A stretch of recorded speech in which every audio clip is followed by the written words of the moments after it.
Miles Crawford, he's the man who put me on my part. Hello, President. Very nice to see Trevor you. McDonald. Yes. It is a pleasure to meet you. Trevor McDonald Crawford, thank you very much. I'm sure you'll be surprised to know that I am a fan of yours. Oh, thank you very much. That's very nice.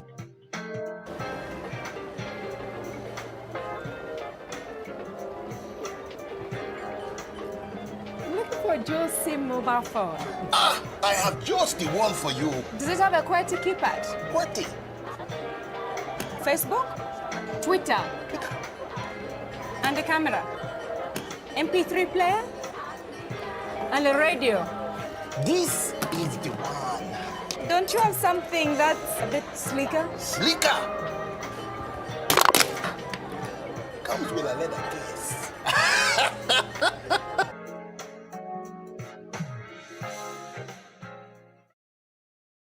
It comes with a leather case. The guy is a nutter. He's an absolute nutter. Oh my God, how you doing? Thank you very much for joining me. My name is Rudi Lickwood. It's season 3, episode 10, keeping it real with all the guests that I find interesting and have something positive to say. You know, I'm glad that you've joined me this evening. I'm not sure who's in the room. Who's in the room, but if you are in the room, it would be nice if you said hello, hello. Oh, Claire, how you doing, darling? Nice to see that you're here. I didn't see you last night. We was round the corner from you. We was in Willesden Library. Travis J was there. Mr. C was there. Peter Francis was there. Miss Muriel was there, and Kaylee Loudmouth. We was closing off. It was the Diversity Festival that we had there, and it was really good. It was well attended. I must admit, I had a really good time. I'm not gonna lie. I came back home and I slept well. You know when you come back home and you sleep well because you had a good gig. Yeah. Well, sometimes the gig, right, can keep you up all night. I ain't gonna lie. You end up just staring at the ceiling, going, you know what? That was really good. You know, that was really good. Really good. I would say it's better than sex, but sometimes it is.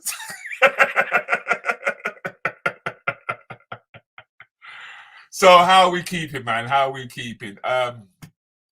Facebook has done a little something to me at the moment. I was posting out some posts and they've told me that I can't stream to my profile for a couple of days now. That's what happens when I start sharing my stuff with groups and stuff like that. And the worst thing about it is that the groups that I share my posts into actually want me to put the post in there. But Facebook have an algorithm that says that you can only post out so many posts. Pauline, nice to have you in the room. How you doing? Good to see you. Oh, so you was aware about it, Claire. You were aware. Good. Well, I must admit, I'm actually looking forward to this because this is going to be the last, my last episode for this run, actually. And it's quite fitting when I think about it. Yeah, I'm gonna close it off with this gentleman who I'm about to bring on any minute now. He's someone I know from way back in the day, way. But I didn't know how far back he goes, you know. And because I didn't know how far back he goes, that's why I thought it would be interesting to find out just exactly how he got to where he got to, what he did, what he wasn't doing. I good. Oh, I like that. I good. Good evening, Jules, Juicy Julie. How you doing? Good to have you in the room, babes. Busy week, no doubt. Chocolate? Has it been a busy week? I saw Spice last night. Spice came down. Dirty little stop out. She's been out for a couple of days now, you know. Variety D's in the house. How you doing, Variety D? Rudy, me and my mum are watching right now. Also, the Guyanese people are in the Guyanese. We Guyanese people are here now. Okay. I liking that. Okay, well, let me not waste no time and let me see if this thing is. I don't know what's happened to this. My clapometer is not clapping for some reason. Normally it's set up and it's ready to go. God, what's happened to the organization, Rudy? I don't know. But anyway, he seems set up. So please welcome into the room my guest this evening, Mr. Miles Crawford. Miles, how you doing, big man? Very good, very, very good indeed, Rude. How are you? Boy, it's been quite a day, you know. I've slept for a good part of the day. I'm not gonna lie, I slept for a good part of the day, which was fantastic. Yeah, because normally I just keep going. Yeah. Do you get me? I get up and I keep going. I can't help but notice you got that little that sign behind you. Okay. It says ladies. I got lots of stuff in this office. I tell you. Seriously. This is the recent one. So I've got all sorts of. That's a show we did yesterday. Where is it? Oh, I got it. So I've got posters and all sorts of things. All sorts of things in it. Who was on your bill? Who was on your bill? This one was me. Mm-hmm. I don't know if you can see that. Yeah. Richard Morton. Okay. El Baldinho. Right. And John Ryan. So John Ryan was on as well? Well, no, John actually, he couldn't make it. You know something? I'm going to tell you something, right? John sent me a message asking me if I could cover for him. Yeah. So it was one of those ones where he couldn't make it. Excuse me. And so literally the night before, and so I had to find cover. Okay. Find cover for it, yeah. Because that kind of rolls us into something that I wasn't going to mention right away, to be honest with you. But okay. You're talking about booking comedians. Yeah. Yeah. So is that something that you do as well? Because I mean, I know there's so much more to you, but is this something that you specialize in as well? There is. I'm going to turn around this way now so we can get a bit more. That's better. I can a bit more light. There you go. I got like a virtual moving office in this place. You'd have to come and see it. But yeah, Jug Club Comedy Clubs is my brand. Okay. And I book comedy in over 100 venues around the UK. We got a few venues abroad, but I mainly work in and around the UK. Because I must admit, there have been times when you've come in and you've right at that last minute, you kind of I've gone, oh my God, my diary's looking a bit brassic. My diary looking empty, blood. You know what I mean? It's like there's no ink. There's no ink this month. And I phone you and you go, all right, Roots, all right. And you start filling in the gaps. You start filling in windows. I'm like, if he could see how empty the thing was, right, he wouldn't ask me, can you do this date? Yeah. It's nice. I mean, it's nice it's nice. It's like an extension of my performances and just contacts and stuff like that. And it's a platform that I use to have a look at the new up-and-coming comedians as well and support the up-and-coming comedians. So, and it's just grown. I mean, I've had the brand for about 10 years now, 10, 12 years, including COVID, 11, 13 years, something like that. Right, okay. So it's been a long time, you know, to build up to those 100-odd venues. It's taken a long time, but we lost a lot over COVID, but we're back up and running now, which is nice. And that was one of our. I don't know if you can see that. That's our logo. Our logo at the bottom, Jug Club. Oh, Jug Clubs. Yeah. Yeah. So, but that was our Halloween special up in Leicestershire. And so you spend a lot of what? Do you spend more time on the road than you do anything else? How you handling the because it's been a number of years now, and are you not tired of the road, bruv? I've got to say, Rudy, I am. You know, usually now I sit back and push others forward. You know, push the other comedians out. I'm still on the road. I'm still very, very active with live work and corporate work. And sort of virtual television work now, so everything's picking back up. So still very, very active, but where the clubs are concerned, I've got a small team working with me who kind of manage the clubs and manage everything, and I just kind of oversee it now. I still Okay. perform. I still get out and perform, Yeah. just to keep sharp. But I mean, yeah, you got to keep the comedy muscles working, man. That's one thing. you do. I know. That's what's really, really important. You know, it's funny because people say, "Oh man, I haven't seen you. What are you doing? Are you doing anything?" Yeah, You I know, know. as you know, we're out most weeks still I doing know. it. You know, I know. it But might the thing not be with you, on- Miles, the thing with you is that you're not an M25 comic. You have not restricted yourself to the black circuit. No, You haven't. no. A lot of the work that I do actually is on the Mainstream. alternative and what they consider mainstream. I don't often do a lot on the mainstream. You know, mainstream gigs are things like end of pier gigs. Okay. You know, Cool. Blackpool, the end of pier, Chroma, the end of pier. I don't often do those, but I do the theatres, and I Right. do a variation of the working men's clubs as well. Right. I've got a few with my own branding as well, so I've sort of brought alternative comedy into the mainstream. You know, so the funny thing is that I quite enjoyed the working men's clubs. yeah, they're great. They're great, but your comedy carries though. You know, your comedy carries.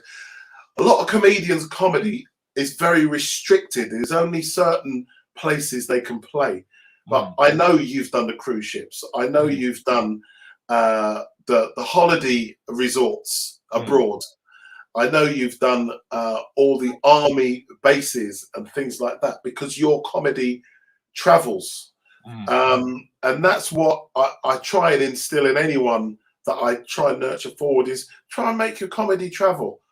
It will really broaden your mind and you will be amazed at the amount of venues you can use your particular style of performance in. Do you know what I mean? Yeah.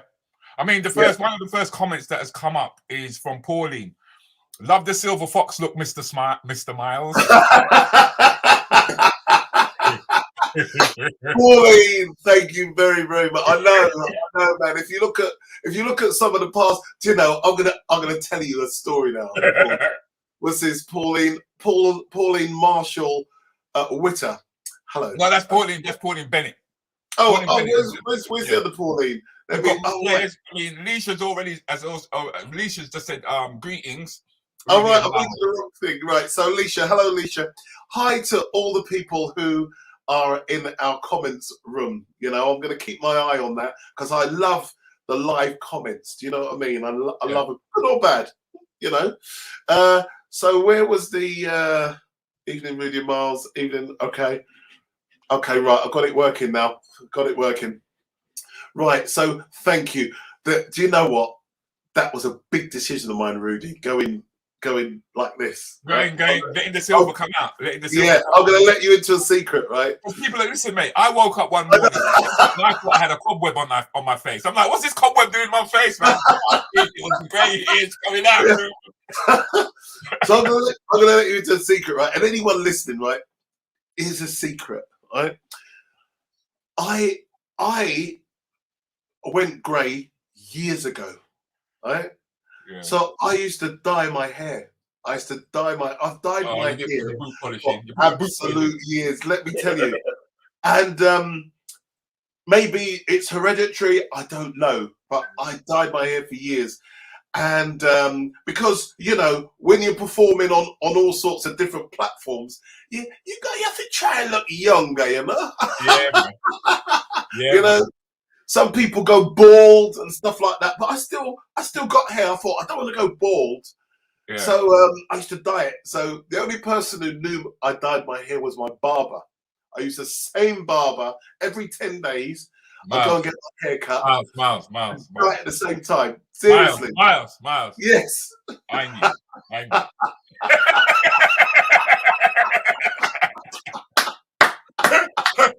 Sometimes the sweat would come down and we see a little black line coming down. That's funny. But sometimes it happens because you sweat and you're wearing a light shirt. A white shirt. And when you take it off, all the dye had come out on the back. You know what I mean? Okay. Oh Okay, my yeah. goodness! But yeah, so I just decided one day, you know what? You know, I come out of loads of crap at the time, and I thought, you know what? I don't want to dye my hair no more. I do not want to dye my hair anymore. So I just left it, you know. And I thought, at the time, if you're funny, you're funny. It doesn't matter what color your hair is. Do you know That's what I true. mean? And so I left it, and the response has been tremendous. I got a lot of work. So we're noticing. So we're noticing. Yeah, I So got a lot of work doubling as Trevor McDonald, you know. Sir Trevor, you know what I mean? Yeah. But no, I just let it go, and I'm trying to own it, you know, and you know, see where it takes me, you know. You're getting the big shout out coming from South London.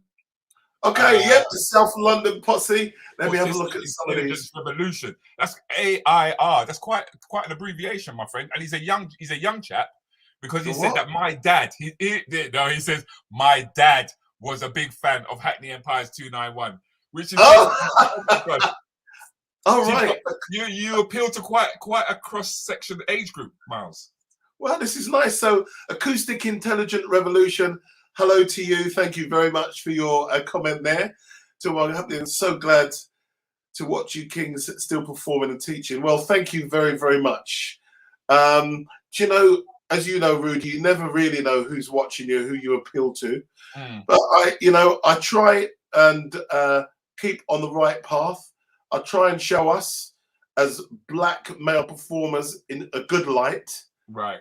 And something that the youngers can follow, maybe. You know, we go into areas with our performance that people will never know, just to break down. I know. People would go. I remember when there was a riot going on in Burnley, and this was a race riot going on, right? Yeah. And I was performing to like 600 people in the St. George's Theatre, right? Yeah. And the riot is going on outside, yeah? Oh, wow. And I'm talking about what it is to be black British, blah, blah, blah, blah, blah, blah, blah, blah, blah, yeah? And you won't believe, you know what I mean? It was like, people like, right, this guy got balls, you know what I mean? Yeah. It wasn't a case of having balls. It was a case of saying, well, boy, this is how it is. This is how I see, this is how I see the UK. Because you have to go, you kind of have to go where the bookings take you. Sometimes you accept a gig and they go, right, it's in such and such a place. That's the name of the venue. And we go in blind. You know what I mean? And most people would kind of just drive past the venue. Yeah. You know what I mean? Have you been performing and felt that it was well sticky? I mean, I was in Glasgow and I did fear for my life, bro. I'm not gonna lie. My legs started trembling and everything because I knew that I was not welcomed. Yeah. Yeah. And the worst thing about it was at the time was that I knew the only way I was going to be able to get home was to get on an aeroplane, and me couldn't get no aeroplane around. Yeah. Mm. I mean, brandy, by the way, I like having a little sip of brandy, you know, just medicinal purposes, you know. Yeah. Yeah, no, do you know, plenty of times, even recently, coming out of COVID, I accepted some shows, and literally last week, I had to go down to Dover. Right. To go down to Dover, and it's a new venue, and my goodness, you know, you have to, you know, when you're performing it and you think, you know what, that's where the saying comes, start the car. Remember that saying? Yeah. That's where the saying comes in. You're thinking, as soon as I finish, I am out the door. You know what I mean? Money, I'm not hanging around. I'm not sticking around for no little chit chat. That's right. In, out, bush bash bosh, done my job. Yeah, you know what I mean, invoices is on the net as we speak. Yeah, there's so many instances over the years, man. I could tell you some stories. Hello to Variety D. Actually, I've noticed in the comments box. Variety D. Variety's in the room. We've got Craig in the room. We're going to talk to you in a minute, Craig. We've got Leisha Marshall Witters in the room. Please, if you're in the room for the first time, Pauline, Bennett, Shugs, Leary, Keatley, could you guys please share the link for me? Facebook is actually blocking me from sharing at the moment because I've shared it to so many groups. Do you know what, Rudi? Some of these comments are rolling me up, man. No, they're coming, bro. They said, Keith Lee says, not too much brandy, Miles. Come on, sir. And then you got Miss Sugar is saying that no, it's apple juice.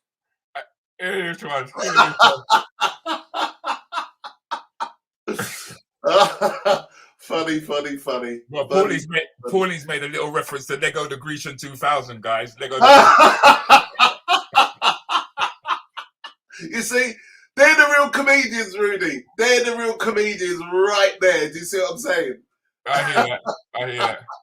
Well, it's you know what? I'm not surprised that Leary has said this though. Doesn't Mars look a bit like Ainsley Harriott? You must have had that. Do you know what? It's that age-old story. All blacks look alike, right? I've been for years.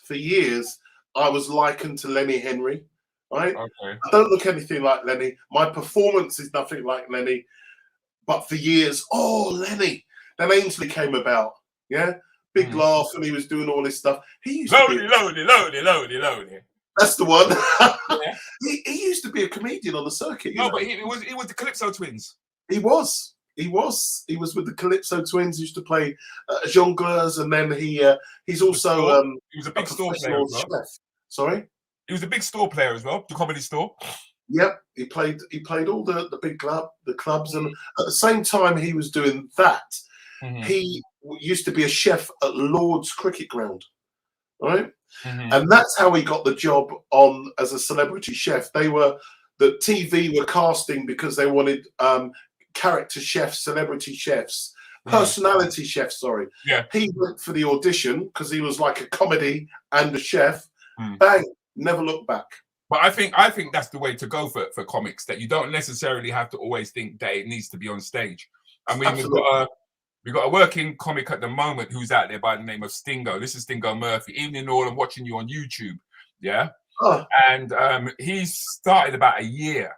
But the thing is, I recently was having a conversation with him and discovered that he's a quiz master. Okay. Getting paid.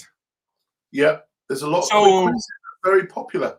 So I'm like, why bother working your backside out because you know what it is when you got to do the open spots. You go all the way to talking, right to die on your ass, yeah? Yeah, that's right.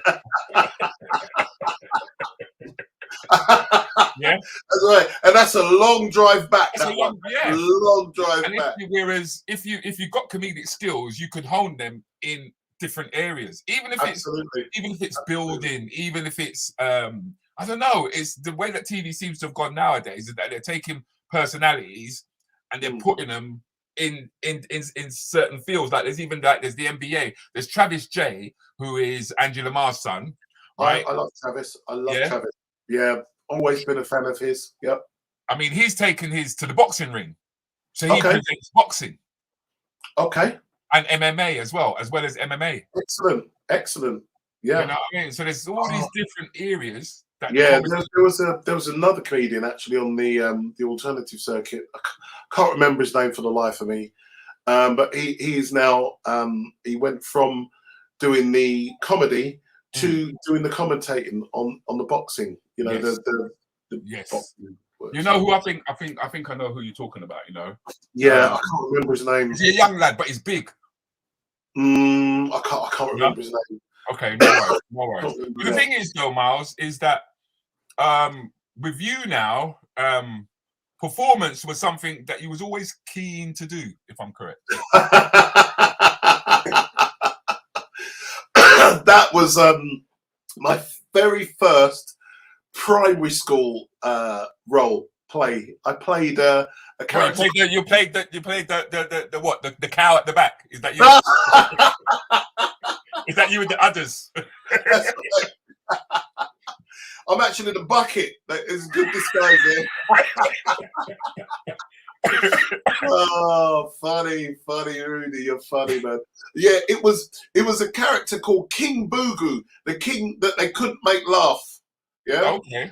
And they had to try and make me laugh. Oh, that's me in the chair, King Boogoo. Okay. And they had all the people at the back sitting there had to do funny things to make me laugh, and I didn't laugh. In the end, the cow came on and made me laugh. You know. So was it at that point in time that you kind of felt that you kind of felt the stage was your place to be, or was it at home? Because you got quite a number of siblings. I do. I have 2 sisters and 4 brothers. Yeah. There's a lot of you. There's a lot of you. Do you know what I mean? So where do you fit in all of that? Where do you think? Guess. In the middle. Very, very good guess. Nope. Second. No. Are you the eldest? No. The second youngest? I'm the youngest. Are you the baby? Yeah, the baby. Yeah, man. See. 7. Yeah, I wasn't spoilt though. I wasn't spoilt. I got away with a lot, but Okay. I wasn't. So was it like entertaining them, or what was it? What was it for you? No, do you know the funniest thing is if I'm not working, I'm not working. Do you see what I mean? I just kind of switch off. And I wasn't, my brothers are actually funnier than I am. Yeah. Okay, I understand what you're saying. But and my close-knit friends, the friends you can count on one hand. Yeah. My close-knit friends, 2 of them are ecstatically funny. But they'd never go on stage. They get stage. No, but stage, the persona that you project on stage is totally different to the persona that you project around people that you know. That's right. Because you're always referencing things that we did, or things of interest within the group, if you follow what I mean. Yeah. But once you take away all those references and you put somebody on stage, I mean, how many times? I've seen you do this enough times. How many times you had a heckler who thought he was good in the crowd? Yeah. And you remember you used to bring them up on the stage. Bring them up on stage. That's right. Yeah. Come into our arena, because that's the last thing. They're brave when they're sitting down with their friends around them. Isn't that funny? Let's get the comedian, Yeah. And so what I used to do, I used to like twist it on them. Yeah. What's your name, mate? Acting as if I'm their friend, Yeah. And then I'll do the big announcement. Ladies and gentlemen, please welcome Rudi Lickwood to the stage, or whoever it was. Boom! Just turn it on them. Then, as you say, give them the mic and walk off and go and sit in their seat. Go and sit. Do you remember? I don't know if you remember when we went to Dubai. Do you remember when we went to Dubai? And we did Dubai, Oman. Yeah. There was me, you, I think it was Pierre Hollins. Pierre Hollins, that was right. It was Pierre. Yeah. And another couple. Brian Higgins. Yeah. And was in Oman. I don't know if you remember. And there was this guy shouting at the back of the room with his friends. He wouldn't shut up. He would not shut up. And so that's exactly what I did to him. Pulled him up on stage and then got the whole audience to just shout heckles at him. And he couldn't. No, but I remember in Oman. What I remember when we was going out, they was coming through customs.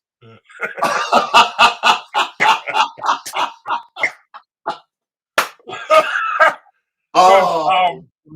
Wait, let me just find something, because Miles, right, is sitting on a box at the moment.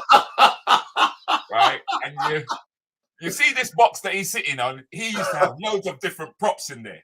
Yeah. Loads of props. And we were going through customs, and they decided to say that they wanted to have a look in the box, innit? Yeah. And so we started going, what's in the box? What's in the box? What's in the box? But you don't know what's in the box, right? We started pissing them out, remember? Yeah. And then they went into the box, and he pulled out. Remember? He pulled out the rubber chicken. And he goes, "What is this? What is this? What is this?" And we go, "There's plenty more in the box. There's plenty more in the box." You know what? It's funny to you guys, but when they pulled me into that room Wait, hold on. There was more they pulled out the box, Miles. There was more There they was. pulled out the box. Yeah, I tried to Because they stop also- it before we got to that point. What else did they pull out the box, Miles? What else did they pull out the box? A So- double-ended dildo. The That was guy, a funny imagine joke. we're in a man, you It know. was a We're in a big man. ass. It was a big ass dildo. Yeah, we're in a man, right? Where sex toys are not allowed. Yeah?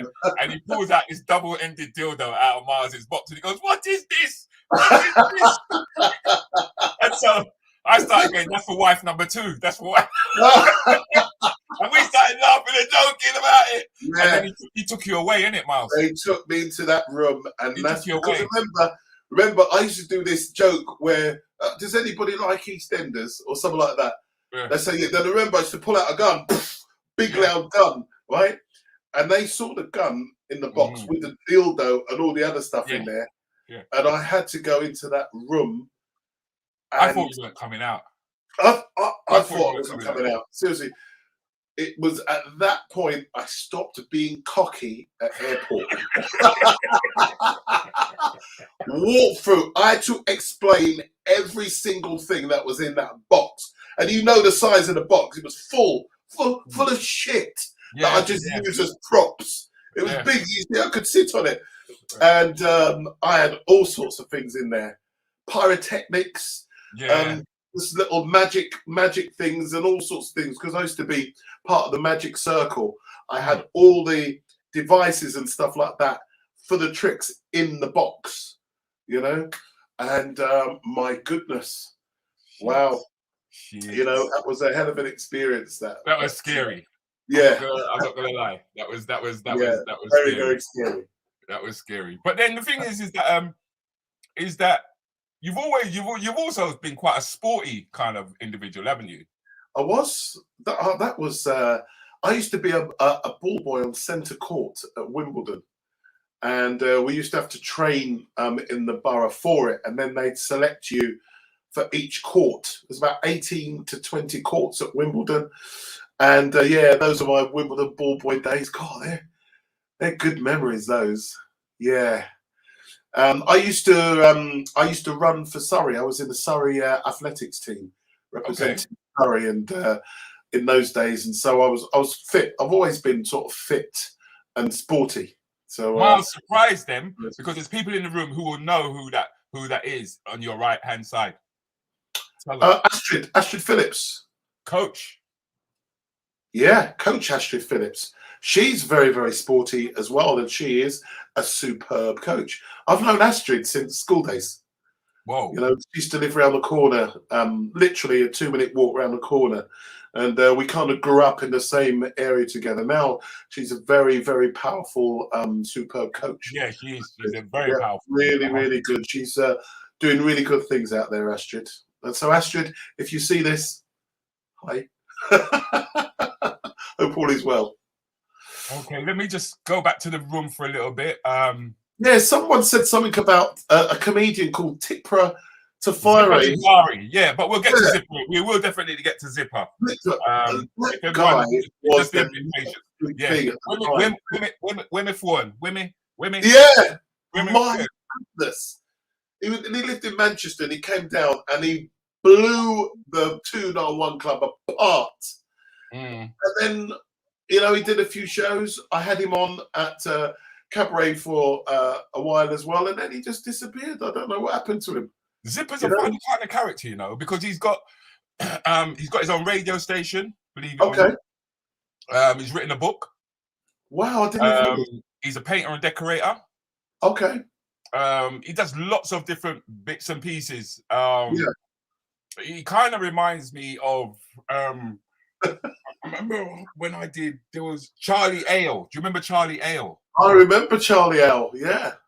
Charlie Ale, when Charlie did the 291, and he was a props master as well.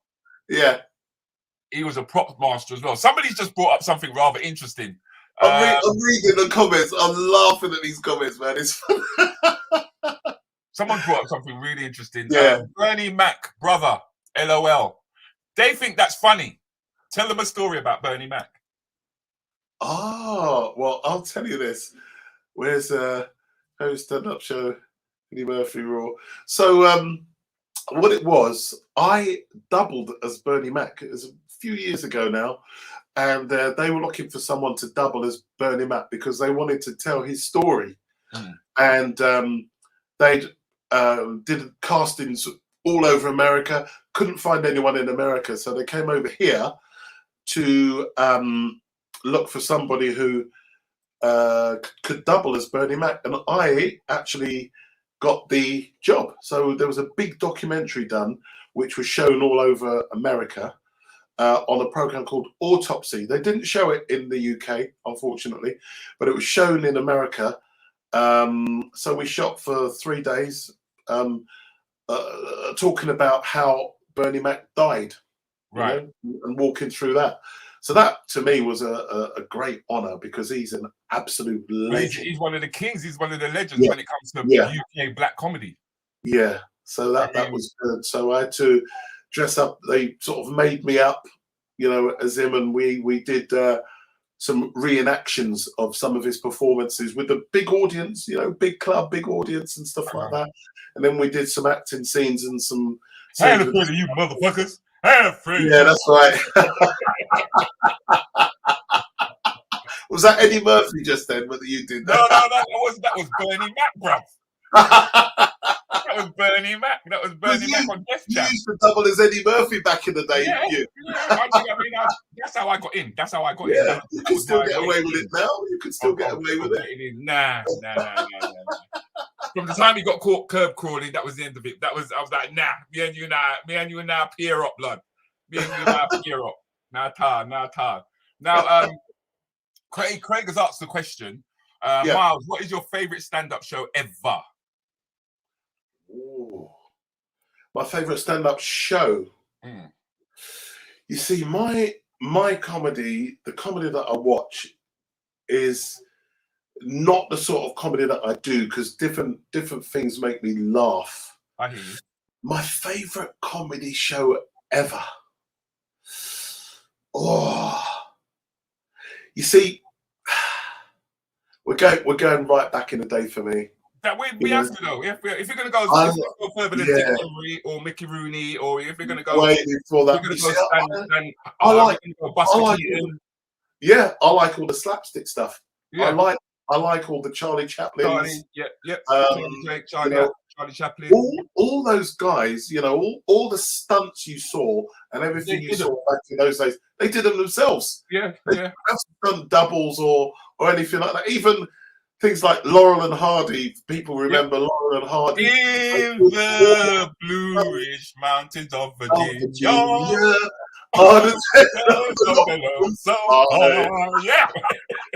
Yeah, I love comedy. I like it, but you see, I don't. My comedy outlook is very wide. It's very different. I don't just like one form of comedy because you can find laughter in any style of comedy. Way from back in the day, way for stuff that used to be on TV in the early days, and coming up to today's comedy. So I don't know. I don't know if I have a favorite show, but a favorite style. I like sort of slapstick. I like. But that's a reflection of your style of humor, though. When I seriously think about it, but this also gives us a segue into the presenting role that you do on Ustream. Yeah, that's right. Where you've had the opportunity to pick out clips of your own and present them. In fact, hold on a second. Let me just do this. Okay.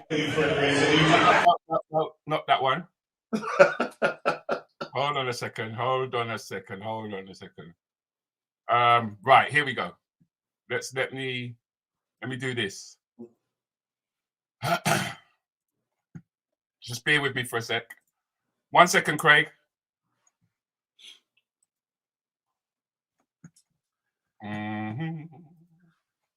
There are some great questions coming up. I'm loving this, actually. No, they're a great crowd, man. Yeah, no, I'm loving this. I love these guys. Oh, here we go. Okay, yep. That's Ustream. Yeah. Yeah. Have a look at this. Have a look at this. Another starter question. The nicknames Cheesemongers, Cherry Pickers, Bob's Own, the Emperor's Chambermaids, and the Immortals are or have been used for which groups of men? Wait, what's happened here? Right. You're Miss Bright, homosexual? No, they're regiments in the British Army. You'll be very upset when you use it.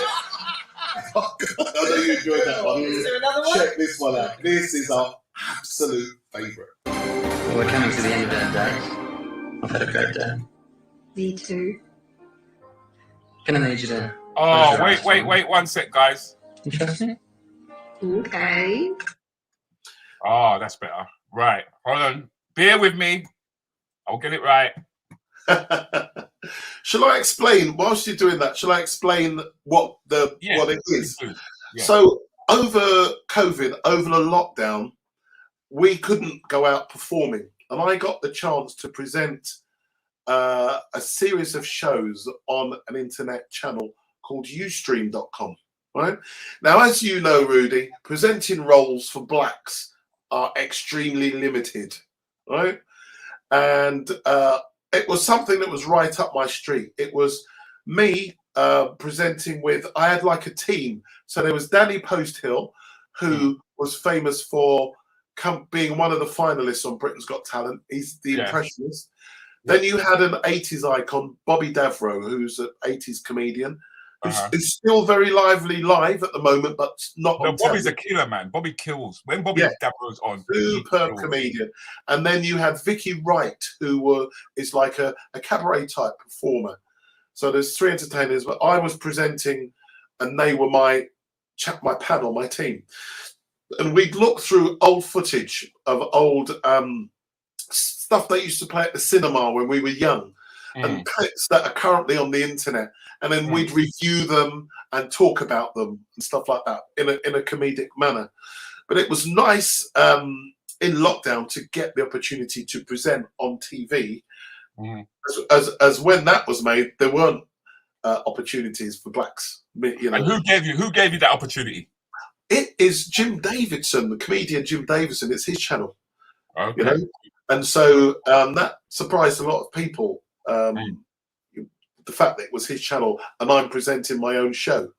But it goes to show BBC won't give you your own presenting show, ITV, all the main channels, but Ustream did. So I said, yep, I would love to do it. And it allowed me to present the show in the way I wanted to present it. Have a look at this. Another starter question. The nicknames Cheesemongers, Cherry Pickers, Bob's Own, the Emperor's Chambermaids, and the Immortals are or have been used for which groups of men? You're Miss Bright, homosexual? No, they're regiments in the British Army. You'll be very upset when you use it. I know you enjoyed that one. Is there another one? Check this one out. This is our absolute favourite. Well, we're coming to the end of our day. I've had a great day. Me too. Gonna need you to close your eyes for me. You trust me? Okay. Close your eyes. So today was all about the senses. Mm-hmm. So I'm going to see if you can sense what I've got in front of your face right now. Do you know what that is? I think I know what it is. Oh, it's a rose. It's a rose, yeah. Thank you. I wanted that. Thank you. Thank you. Oh, shit.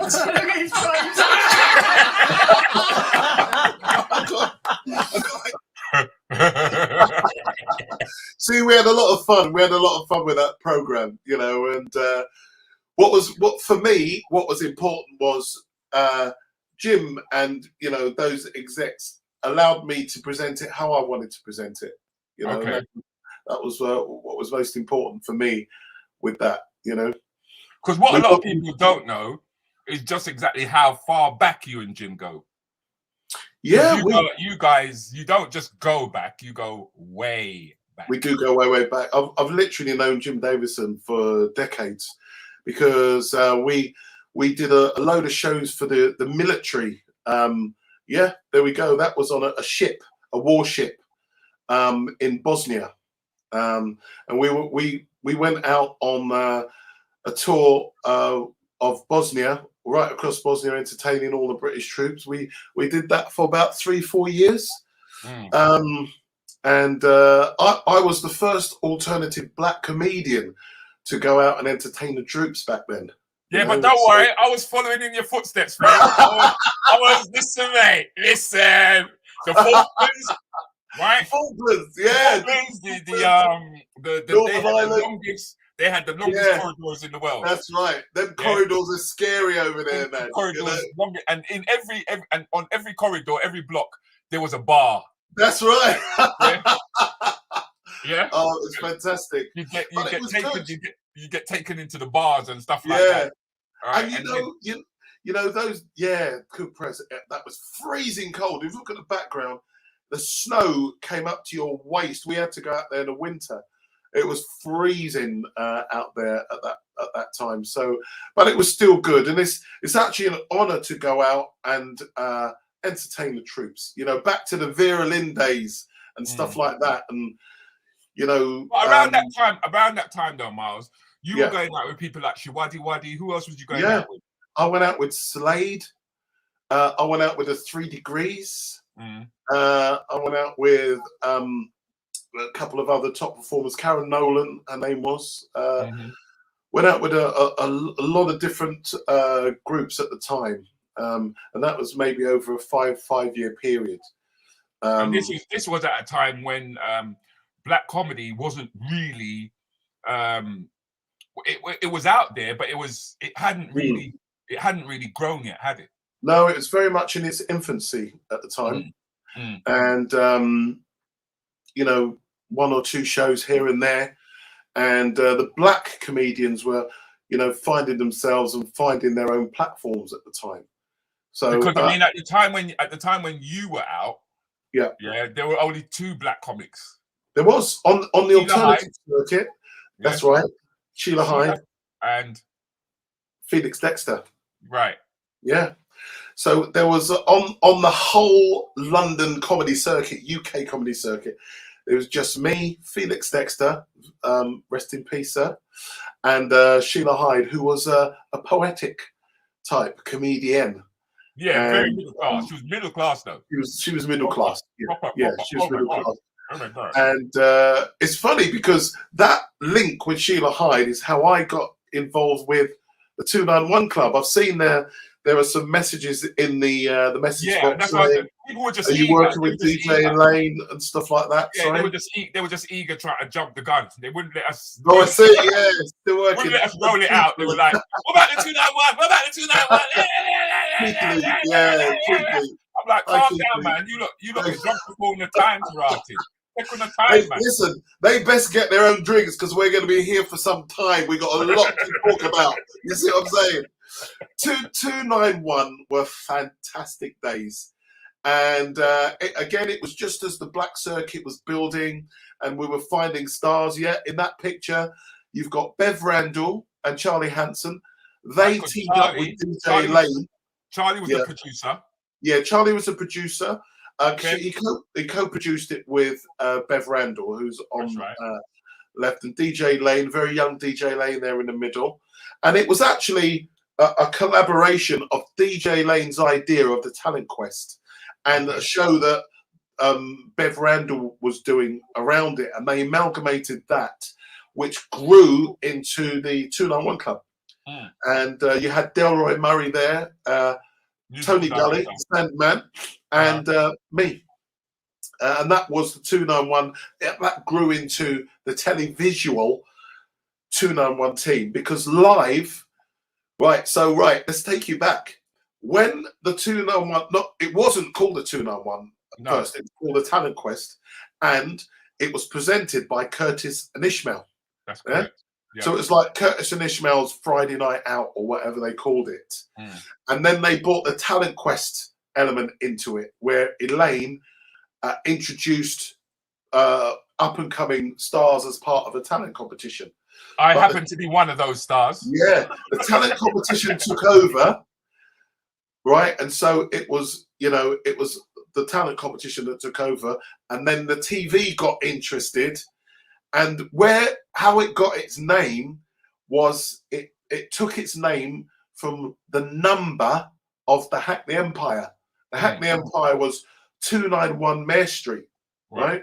And so they took the number and made that the name of the television show, which then became the 291 Club.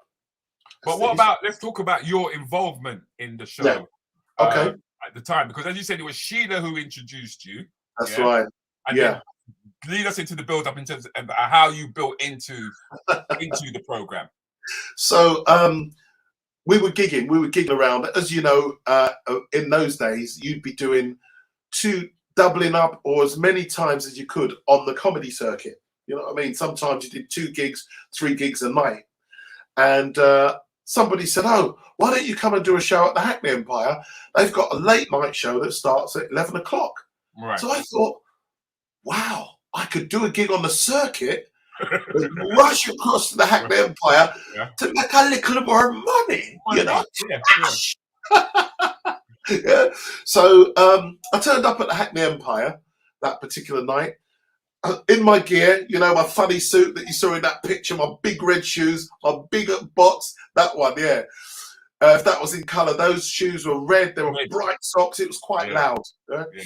And it's a very colourful box as well, that one. So I turned up looking like that. Red and everything, it was red, yellow, innit? That's red, it, yellow, black. And I turned up. You had a skull in that box. You had a skull. I did have a skull, and a big skull, yeah. God, you've got a good memory. Yeah. And I turned up, and Sheila Hyde was on. And she was getting heckled by some guy up in the balcony, right? It was so bad, she walked off stage crying. See? Yeah? So I thought, you know, us as comedians, that ain't happening. That's my brethren, Sheila Hyde, you know what I mean? So I thought, in my head, I thought, before I even do any material, I'm going to deal with the guy up in the balcony. You know what I mean? Because we're used to all sorts of heckles on the circuit. You know what I mean? Different sorts of heckle, you know? So anyway, I went on, I established where the guy was and buried him. Of course, they loved it. The audience loved it. Yeah. From our point of view, I only had enough time left to finish my set. And I used to do this routine. It was a Michael Jackson routine. It's like a visual routine taking the mick out of Michael Jackson, but it had loads of Michael Jackson sound effects in and stuff like that. Yeah, that's the one. And so that's what I ended on. I only had enough time, so I kicked in with the Michael Jackson routine, and it brought the house down, you know. And I was collecting my money and going home. They said, "Are you around next week?" I said, "Yeah, of course." Is it the same time? He said, "Yeah," because they knew I hadn't done all my material yet. So he said, "Right, it's the finals next week. If you can come along to the finals and do your stuff." So I came back the next week. Yep. And of course, you get a regular audience at the 291 Club. That performance went well, and then they embedded me into the show for the next series because I was then part of the audience. I was the man in the crowd, so I had to kind of keep the crowd entertained, in control. Yeah, in control and stuff. But you also used to come out, because you used to come out on a skateboard as well. That's right, Mr. 291. Yeah, Clapometer man. That's right. And you know what? The reason why I came up with that costume was I literally didn't have enough outfits to last the 8 weeks of the 291 Club because it was on every week for 8 weeks. And you walk on in the same clothes, you get booed. Yeah, you know what I mean? Them days you got booed for anything. Listen, mate. Yeah? If you walked out and your shoe weren't polished and then you before you got to the microphone, you were booed off the stage. You were finished. Yeah, you were finished. And you know, they were the at the time, they were the most honest audience, yeah, because if you didn't bring it, you would know now. Yeah, you know what I mean? Go right there and then. You'd know now. Alternatively, if you did bring it, my goodness, the noise that would come out of that place. Yeah. But you see, my problem was, it was fun doing it. I've got to say, it was such fun.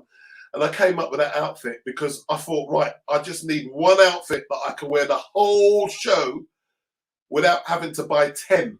Yeah. Yeah. Because So it's I expensive. thought, I had it made. Yeah, I had it made. And I thought to myself, there ain't no black superheroes around, you know what I mean, in them days. So I want to be a kind of superhero, Mr. Clapometer Man, you know what I mean, or something like that. So I came up with that outfit, and I was a props comedian, wasn't I? So I built this skateboard with a big pyrotechnic fireworks on the back. Yeah.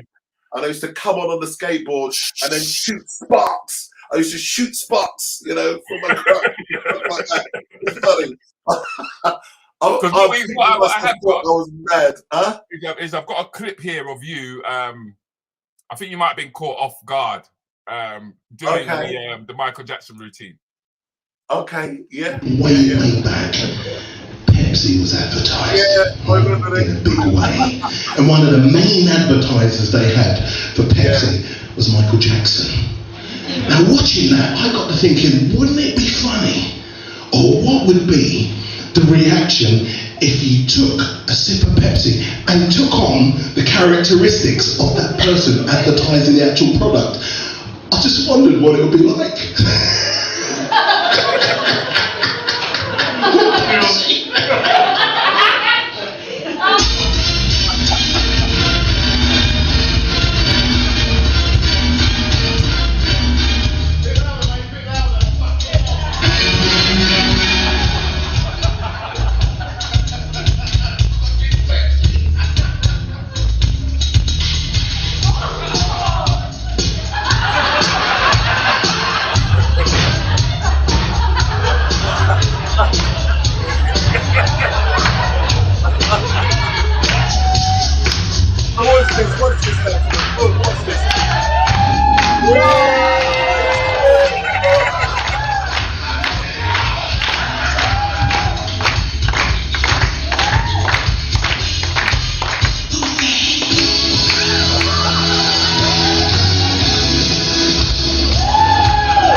Yes, blood. Yes. Oh, but those skills didn't just come from doing stand-up, though, did it? No. You know, I mean, because I myself wasn't aware of this, right? That the skills that you're actually showing there were actually street skills. They were. See, that shot was taken at the Edinburgh Festival. Edinburgh Festival goes on every year in August, for the whole of August. All the performers shoot up to Edinburgh and do their plays or TV stuff. But in the early days, when I first started on the circuit, I went up to Edinburgh as a street busker. My first 3 years of Edinburgh was working the streets as a busker. So I took, again, my big prop box, all my magic stuff, my costumes and everything like that, and busked on the streets. You know. So you had to draw your own crowd. Yeah, absolutely. You had to pitch up, wait your turn, because there were other buskers there doing all sorts, or from right across the world, you know. And you had to get your audience in, then you had to perform for them, and then you had to get the money off of them. You know what I mean? And it was an art. You had to learn, you know, to learn how to do it. So those were fun days. They were tough days, a real hard learning curve, you know. This is where the art of crowd control and all of that is coming from, and it's Absolutely. It shows in your delivery today. I mean, you're riding this guy's back to us. Yeah, you know, that was very cheeky as well. That was doing that, but those sort of things, the crowd used to love it because you wouldn't see that in a normal comedy club or something like that. So you had to create and perform in a way that others weren't and they wouldn't see, and so that helped me develop skills. You know, when you could back me up on this, when some clubs you go into and the microphones are shit, you know, and the sound system's rubbish, you will feel no way of just putting the mic down and performing. Yeah, and projecting. You just got to project. Yeah, and you have to project. So it's a different style of performance, but you still get your comedy over by projecting. So that enabled me to learn those sorts of skills, you know, or get the people's attention at the back of the room. I always used to, because TV, I learned that TV was totally different, because when I was on stage, I was playing to the back of the room. Yeah. I didn't realize when TV came in front of my face, they're already here. Yeah. They're already here. So, like, because my voice is very strong because of the fact that that's how I learned to perform. Yeah. Yeah. And then when TV came along, it was like, oh my God, this guy's just loud.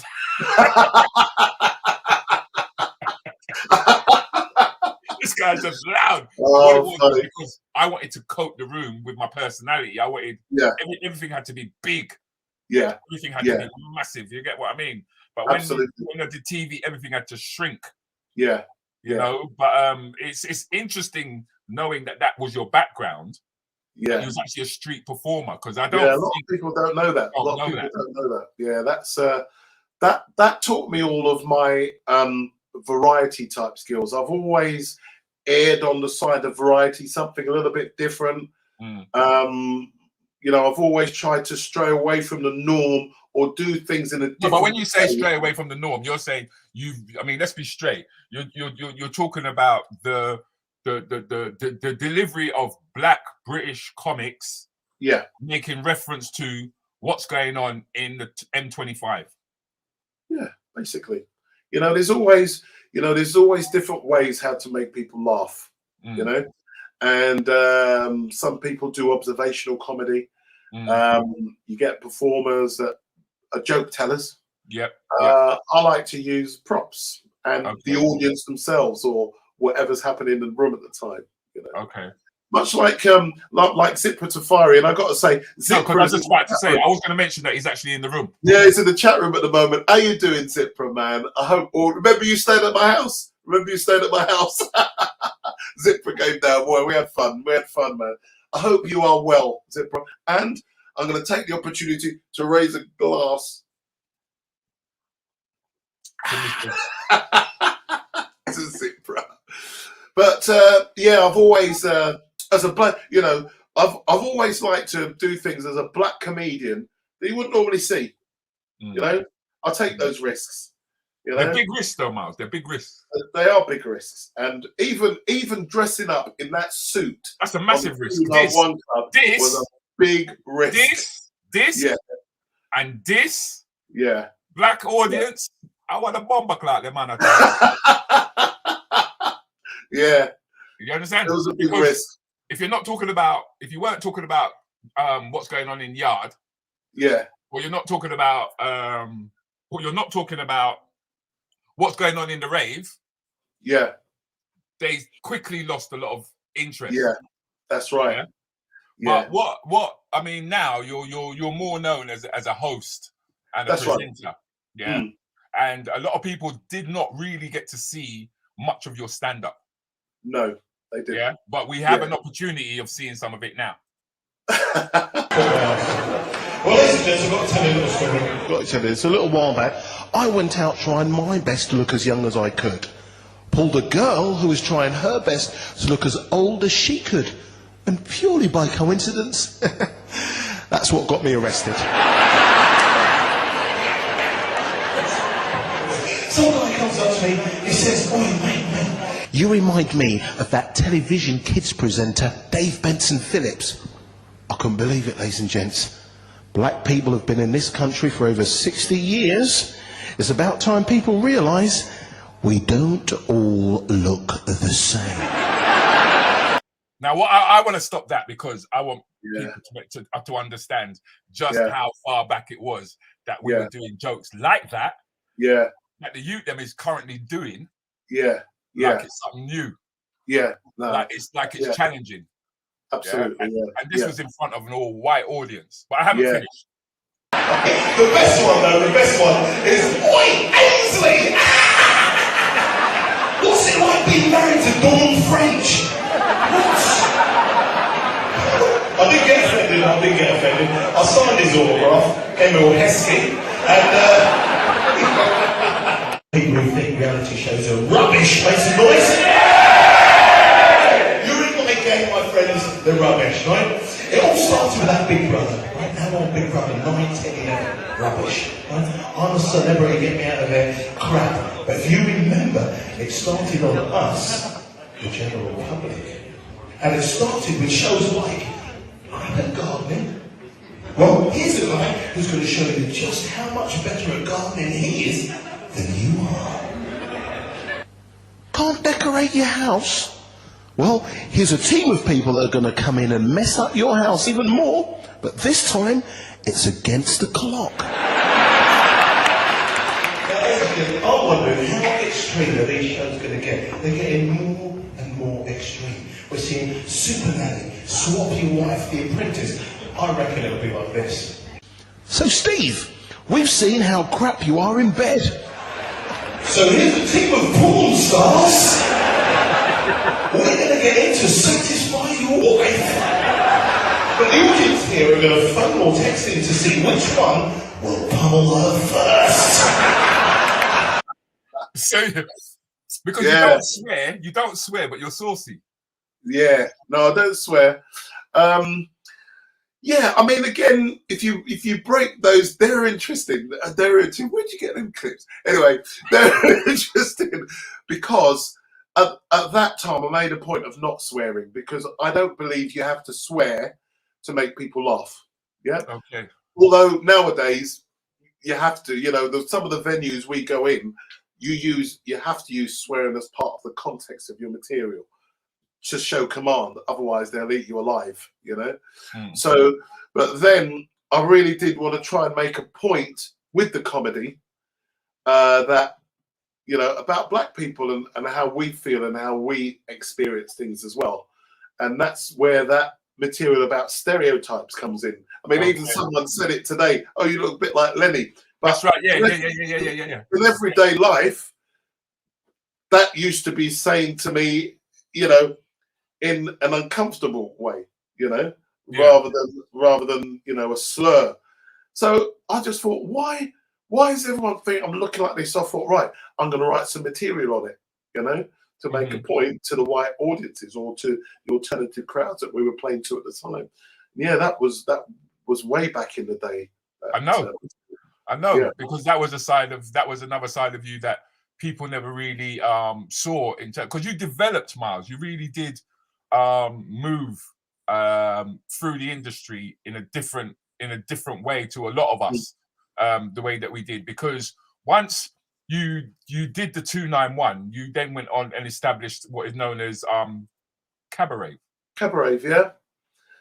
And how Cabaret came about was, and you put your hand up to this. You know, working on the 291 Club was fantastic. I've got to say, it did show me. It brought me out to the media and to more people. It gave me a lot of exposure. However, as a performer, I would look at the 291 and think, hold on a minute. There's a lot of talent that hasn't even been seen. Destroyed, mate. They were getting destroyed. You know, you'd sit in rehearsals and you'd think, wow, that person, that singer is going to blow the roof off. However, nerves take them. Yeah. They come on stage, they don't hit that first note and they get booed off. And that happened to a lot of singers and comedians.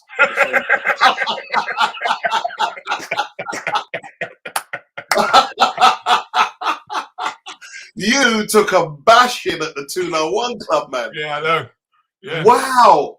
Yeah. Rudy, man. Wow. You really did take a bashing, but you came back. You took it. Yeah. You were thrown into the lions then. You got ripped apart by the lions. Yeah, but I also got my ass torn out when I went cabaret, remember? Yeah, but you came back. That was the fraud squad. The fraud squad used to just... The fraud squad was what it is, the champagne buckets and the page 3 girls. Remember that? So cabaret. Yeah, I thought, right.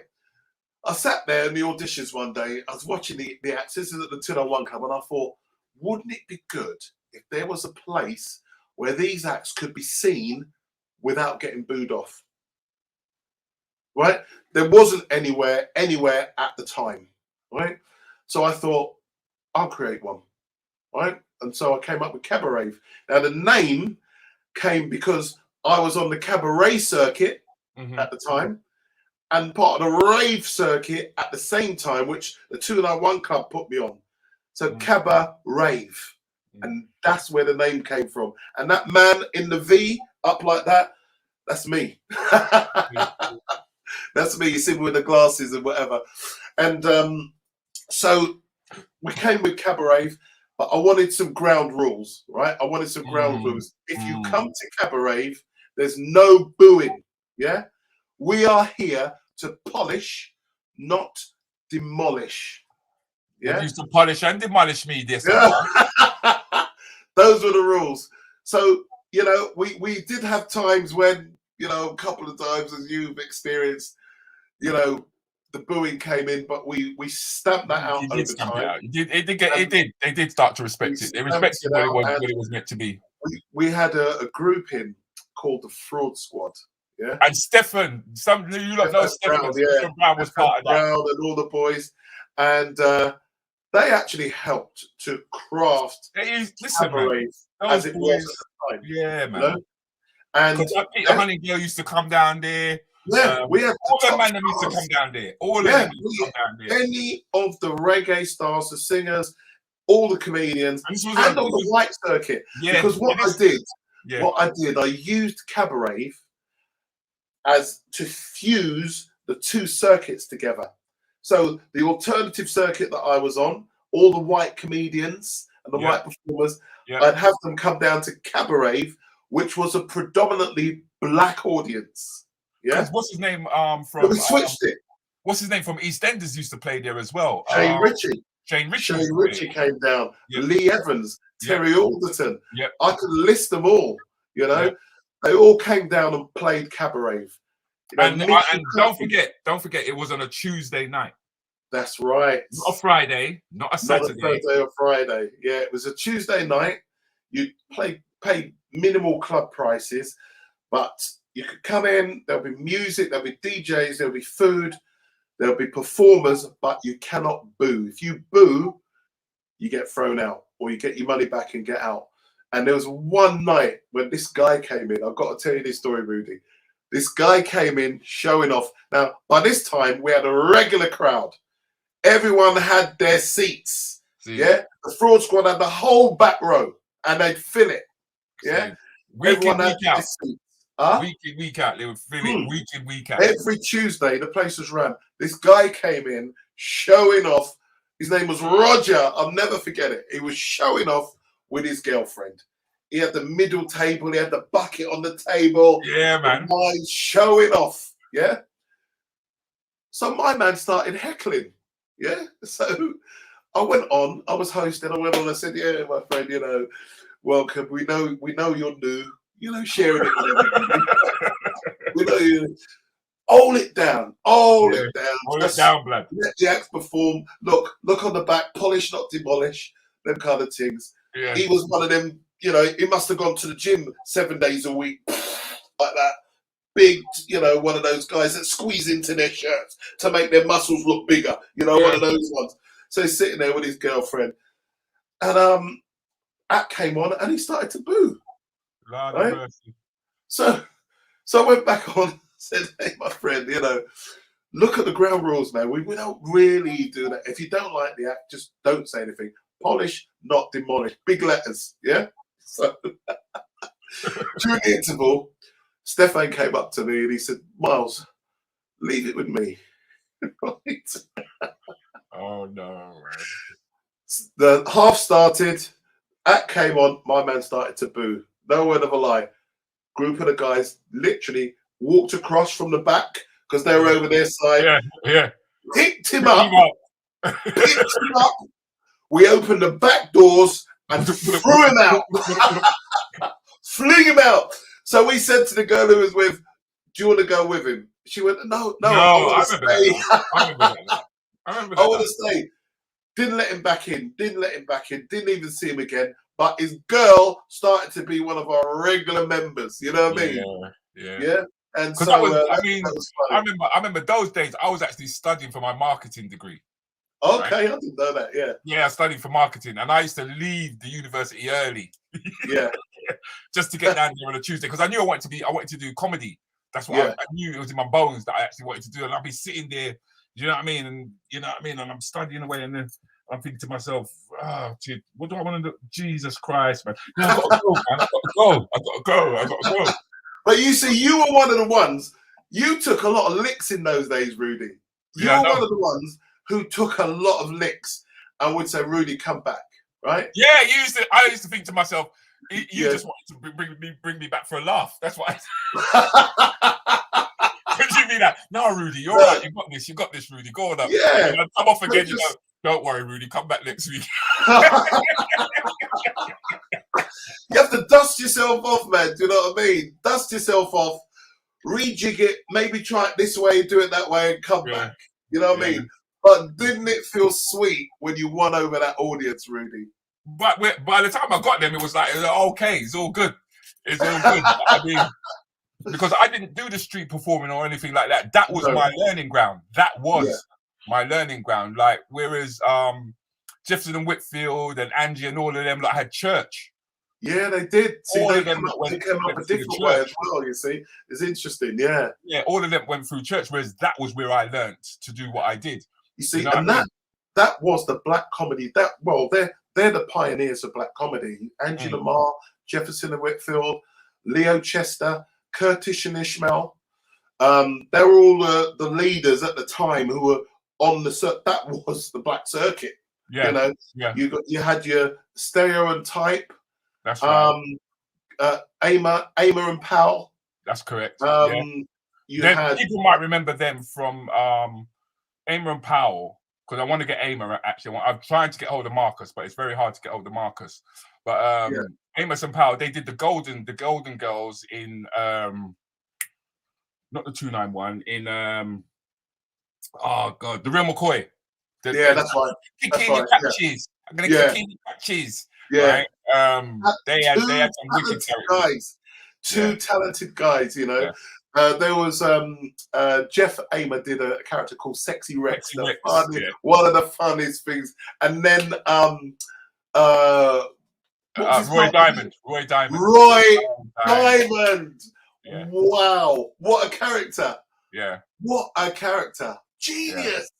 The material that those guys came out with. But again, they came and they were different. They were actors. Remember, they were actors. They weren't bringing stand-up. They weren't bringing stand-up, but they were characters. Yeah.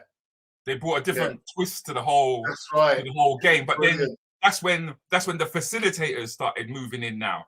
Right? Yeah. The promoters started getting involved. And like Ian Thompson. Talk about Ian Thompson. So Ian Thompson, he actually, he again, he was one of the pioneers of the black circuit, a facilitator. And Ian was, there we go.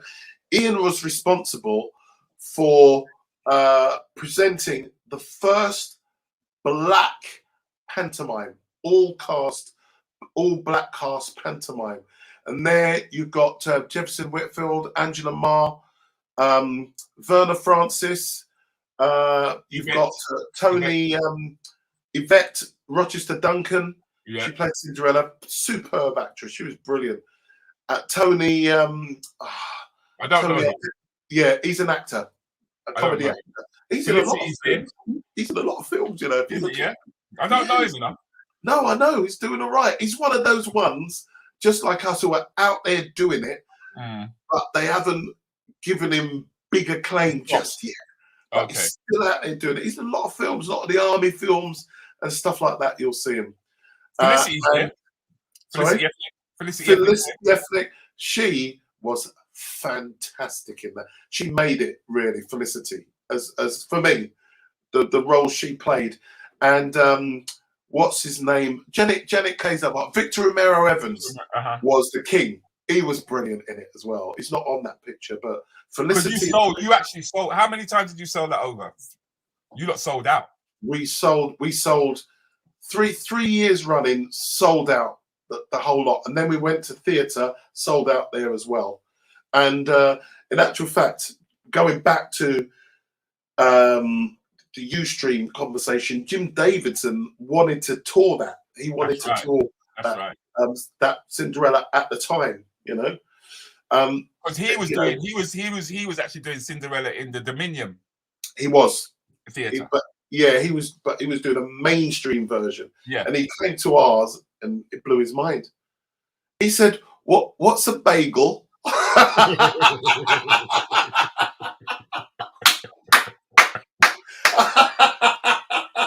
Because we had a song, it was a famous song. After the rave, there's bagels. You know what I mean? Yeah, go down the happy. Yeah, it was a rum tum song. So because we were coming up with songs, and I said we got to have a rum tum song. Yeah.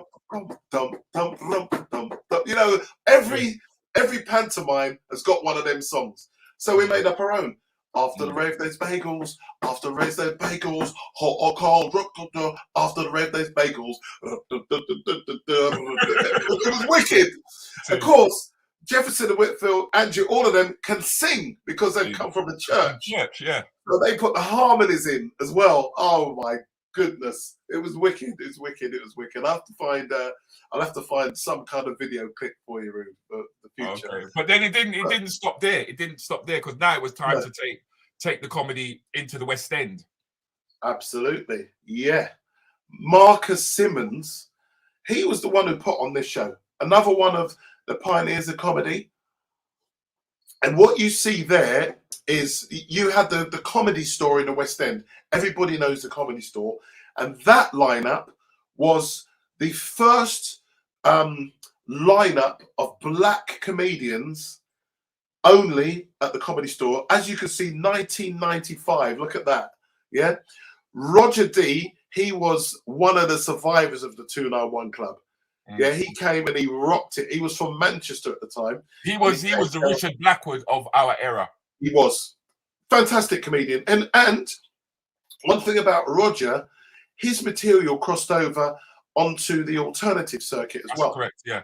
And he enjoyed a fruitful life on the alternative circuit. And he played both circuits, just like yourself. You know, played both circuits. And Curtis Walker, you know, Junior Simpson played both circuits.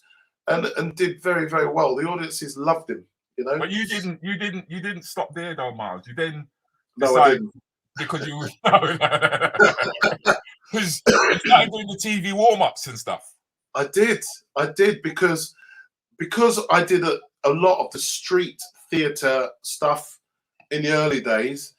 I got into audience warm-up. So every show on telly that has a live audience has a warm-up guy. You have a guy, you never see him, he's never on the credits, but he's the one getting the audiences to clap or entertaining the audiences when they go to break. Yeah. So I got into audience warm-ups, and I still do them today, the bigger shows. I've got my own agency now where I put other comedians up for the shows, but all the big shows that you can think of, I've done the warm-ups for. Even things like Britain's Got Talent, The Voice. You know, what was the other one? Simon Cowell's other one. It's just loads of them. There's loads. But warm-ups. Yeah. National Lottery. Yeah. So then, because with the National Lottery, you went from there, the warm-up to presenting. Yeah, I mean, when the National Lottery show on a Saturday first came out, I did the warm-ups on that every Saturday for about 4 years, and then the Wednesday one came out as well. So I was now doing Wednesday and Saturday live, doing the National Lottery warm-ups for the audiences. But then after a while, they wanted new formats for the show. And they liked my style. And we shot a pilot called Face to Face for the National Lottery. And this was going to be one of the new tier of shows that were coming out on a Saturday for the National Lottery. For me, that would have been a massive, massive breakthrough. So my question is, how do you feel that it didn't go that way? I mean, I've seen comics who have less talent get groomed by the BBC, even if they flopped on one or two, but they still continue with them, right? I consider myself to be within your peer group, Do you feel that our peer group have been stepped over, bypassed? I do. Do you know, Rudy? I do. I mean, you know, it's very hard, the hits that we've had to take for not being bitter, you know, because as we know, opportunities don't come our way very often. You know, when you do get that chance, you try your best. You know you've done well, but it still doesn't go your way, you know. And a few came through. You know, I presented The Warehouse there for Channel 4. We did 3 series of that. That was good. The Warehouse was a show where we gave a lot of acts, all sorts of different types of acts, their television debut. And again, the reason why I got that was the experience that I've had on the streets, in the clubs, my style of performance. So it was a variety type show. So my presenting lent to that. So Channel 4 were comfortable with that. Right. I did a show for ITV called Nightlife, which was a magazine type program. I remember it. Went out on a Friday night, ran for about 3 years. That was great. But the BBC, excuse me, the BBC wouldn't have it. Although that National Lottery pilot was a big success, I was too much of a risk, right, to take over the National Lottery show on a Saturday. I give you one reason why you think that was.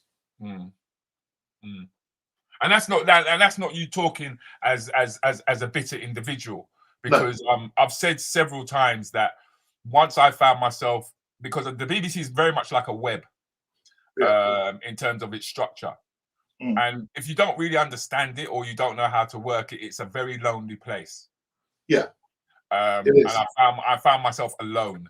I didn't have once I got in, it was like there was no one to connect with. There was no one to guide me. There was no one to show me the ropes. There just wasn't. I mean, Lenny Henry was the one who got me to start doing the TV warm-ups and stuff in there. But once he got me in there, he just didn't do anything. No. There's no nurturing, there's no nothing. Yeah, I understand. No, it was just, that was it. It was like, I'm not like, rah. So when you said that, you mentioned to me that you're going to set up the Miles Crawford Mentor Academy. Yeah. Could you tell us a bit about that? I will. Do you know, this was a decision that I made over COVID, actually, because, you know, for a year, 18 months, we're not working, right? What do? You go online, you know, you've got plenty of time to think and reflect, out with the old, in with the new. And I thought to myself, do you know, it's fine trying to come up with new creative ideas for stuff, but you're banging against the wall.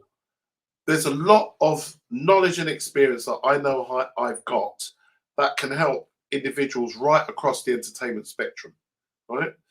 So I formed the Miles Crawford Mentor Academy, right? And in my academy, you can learn, like, for instance, if we were talking about comedy specifically, you know, you could go to on a comedy course and learn comedy over 6 weeks.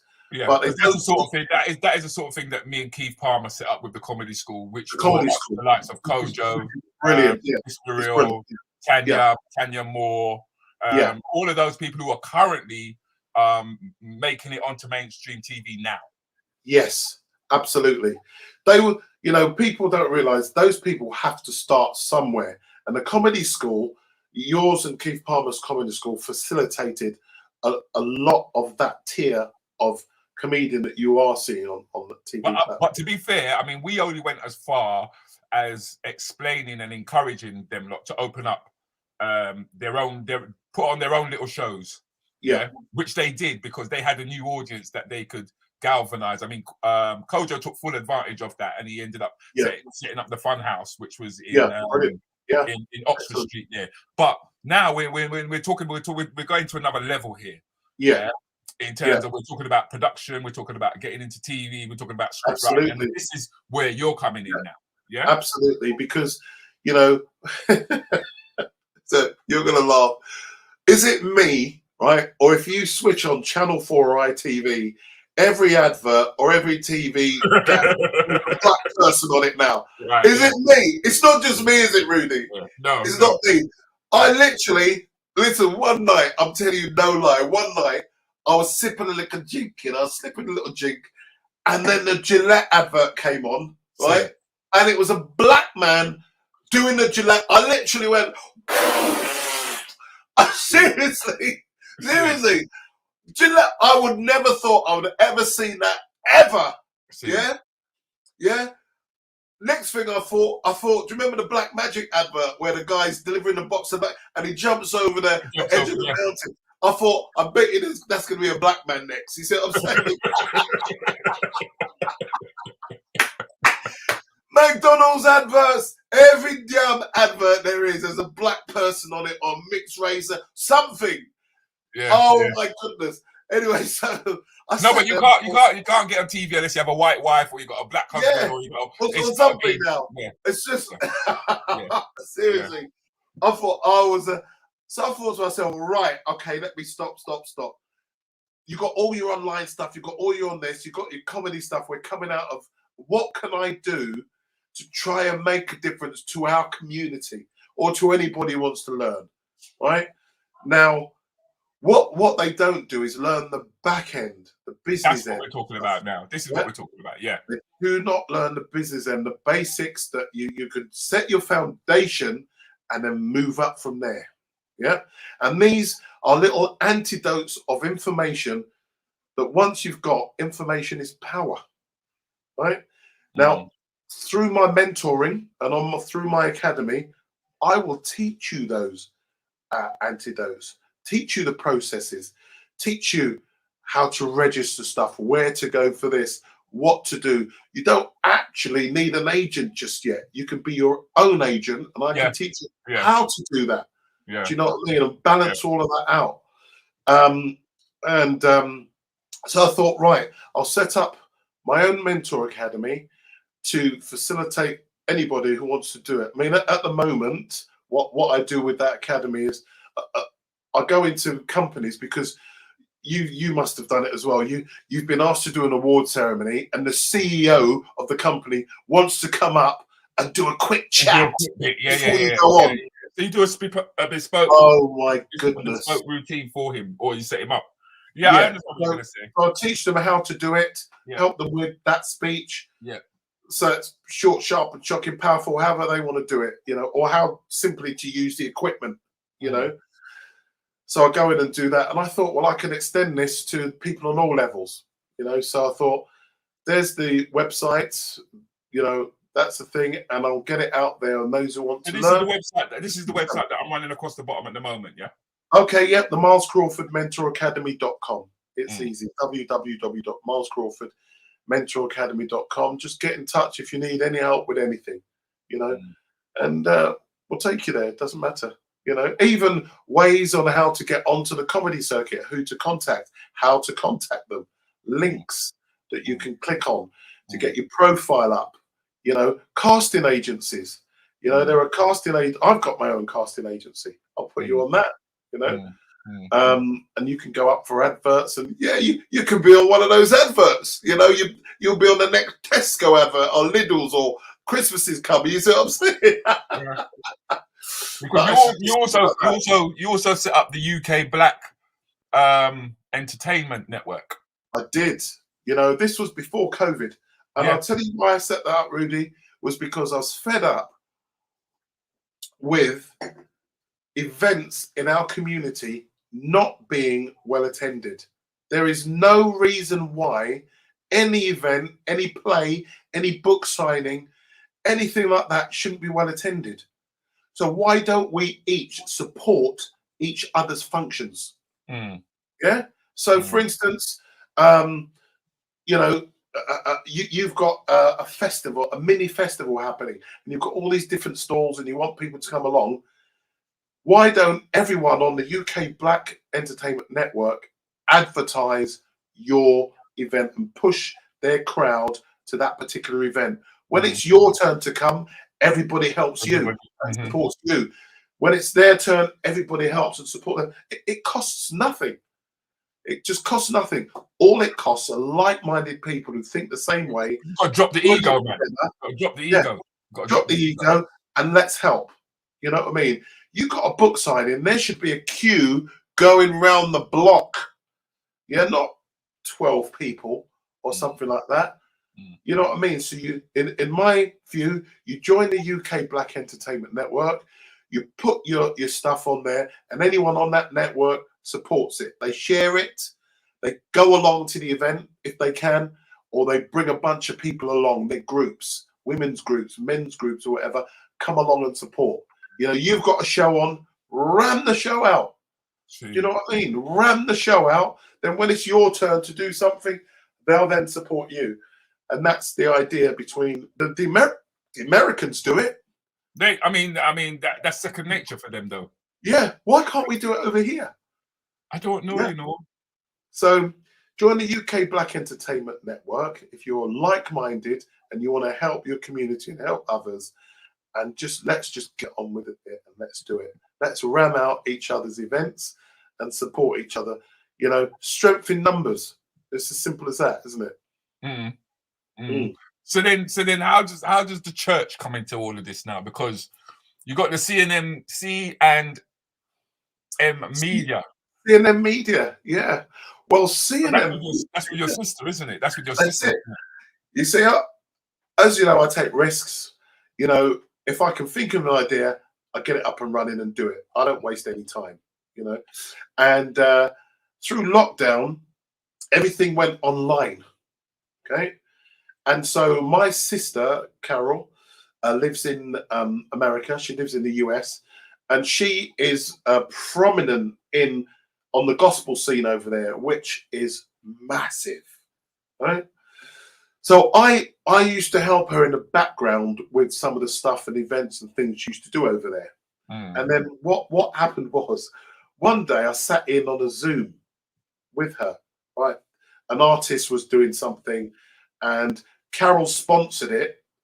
So I said, do you mind if I sit in on the Zoom? She sponsored it and there was some guy interviewing some big gospel artist, right? And I thought, all right, let's have a look. And so, Rudi, I sat in and it was shit. Right? It was really bad. The interview was bad. You can even see the celebrity going, what am I doing here? You know, and he cut it off and chipped, right? I would have done that, right? But what they didn't do was mention their sponsor, who was my sister, who set up the whole thing. Okay. So afterwards, you know, I was talking to her on WhatsApp. I said, well, what happened? Why? He didn't even mention you. I said, we could have done that interview better. We could have done the interview better. So I said, do you have access to other artists on that level? She said, yeah, loads of them. I said, let's interview them. Right? So what I did, I set the interviews up as if it were a TV interview. Okay. That's how we're going to do it. We're going to do it on a televisual level. That's how we're going to conduct the interviews. So we set up, that's where we set up C&M Media, Carol and Miles Media, right? Okay. And M Media, right? So got all the back end done, right? things. This is what I'm going to teach in my academy. We've got all of the back end set in a matter of 2 days. All your social media, your websites, all your licenses, everything set up. Because you're dealing with these artists, you need your PRS in line. You need your certificates for this. You need that. So we're covered, right? You need your stuff for disclaimers, right? We will not get shut down by YouTube because we've got a certificate in order to keep up, right? Little things like that. So we set all of that up and then started to interview these celebrities, but we didn't interview them to put on Facebook. We interviewed them to put on cable because we did the interviews as a television interview. So it was all set up as if it was a TV show. We took what we filmed into the edit it into a 1 hour show and put it out on cable. And within a month and a half, 5 cable channels wanted our content in America, gospel channels. So we did loads of interviews of these big American artists to put on cable in America. And it's still running over there at the moment. CNN media. All I can say is well done, bro. That's what I'm going to say to you. No worries. You know, well done, man. You know, you think of an idea and you take it forward. But let's talk about some of the perks of the job now. Do you know what I mean? Because I mean, you do a lot of corporate work. You do a lot for the Queen's Horse Guard, if I'm correct. Yeah, I do. I'm an honorary member of the King's Troop, the Royal Horse Artillery, which are the Queen's horsemen. And I got that membership because of the work that I did for the military. And so with that membership, any royal event, I get to go. You know, I get to ride all the military horses, all the Queen's horses, and go out on excursions with them and stuff like that. Ascot, you know, Windsor Castle, Buckingham Palace, anything like that, I can go as an honorary member. And that's come from the entertainment that I put on for them. And basically that's because of the relationship that you not totally because of Jim Davidson, but because of the connection and the association and the work that you've done out in the Falklands, as well as Bosnia, as well as etc. And that's an extension of all of that coming about.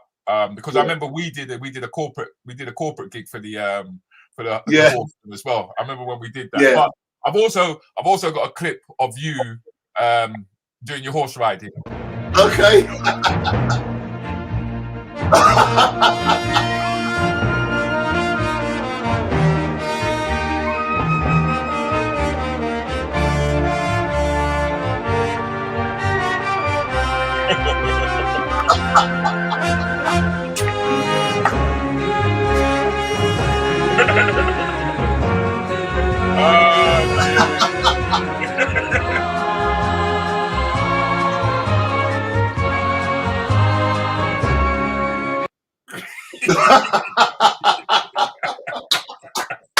The Black Beauty music to read it.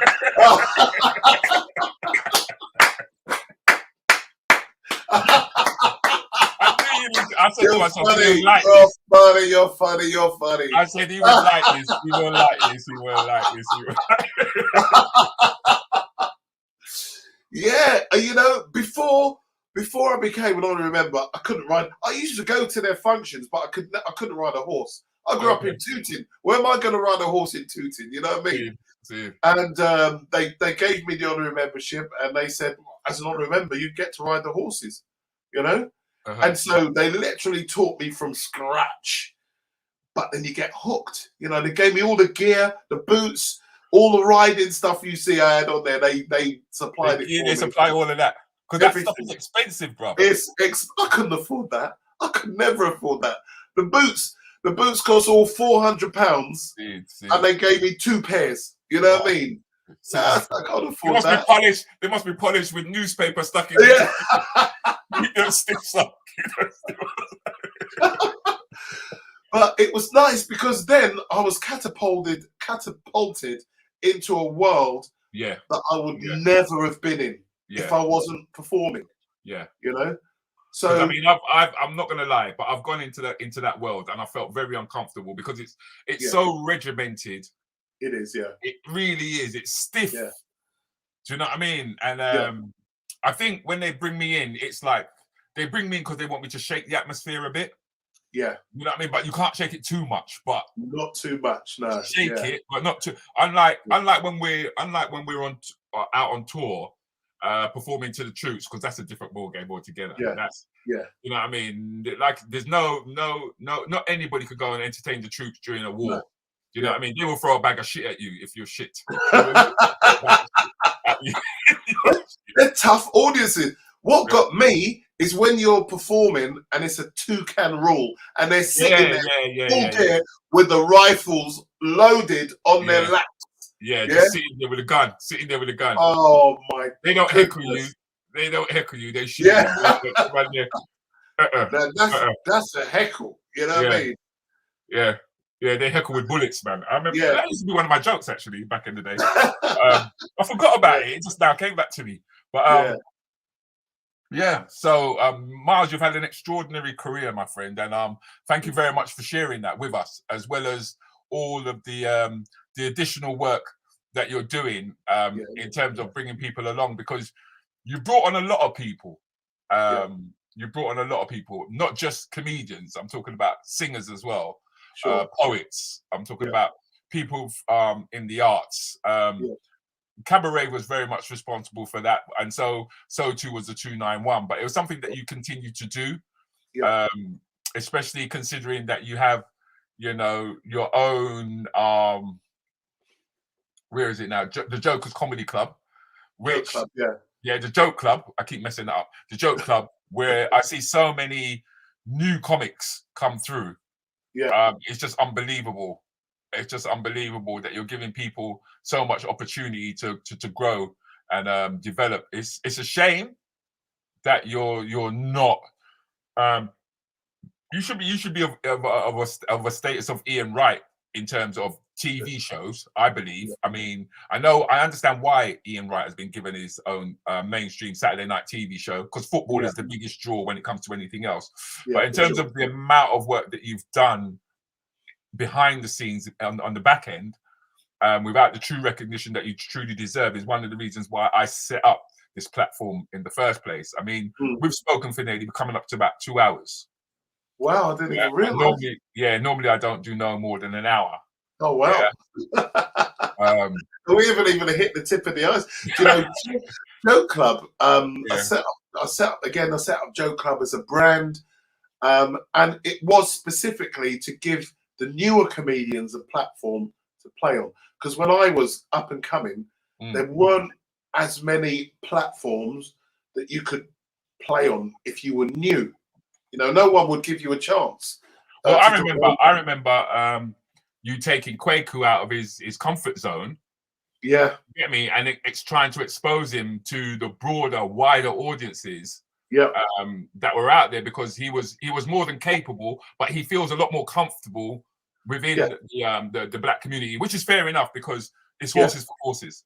There are some comedians who are good at art centers, some are good at theatre, some are good at club comedy, some are good at street. Do you know what I mean?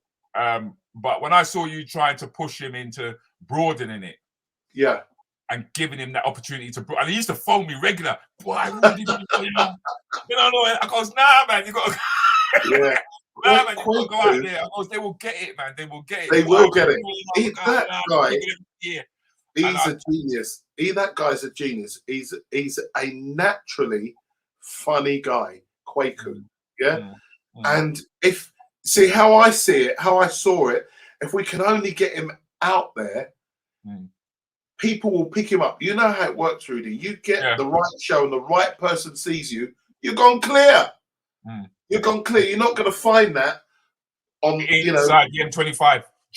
You need to just broaden yourself, and there are going to be failures, but you will learn how to play those gigs. You know what to do, and this is what I want to do.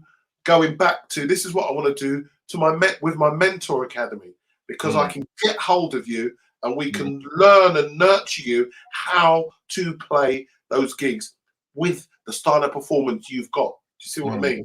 Mm. Teach you how to do it. You know, as I say, I've got 100, 150 gigs around the country.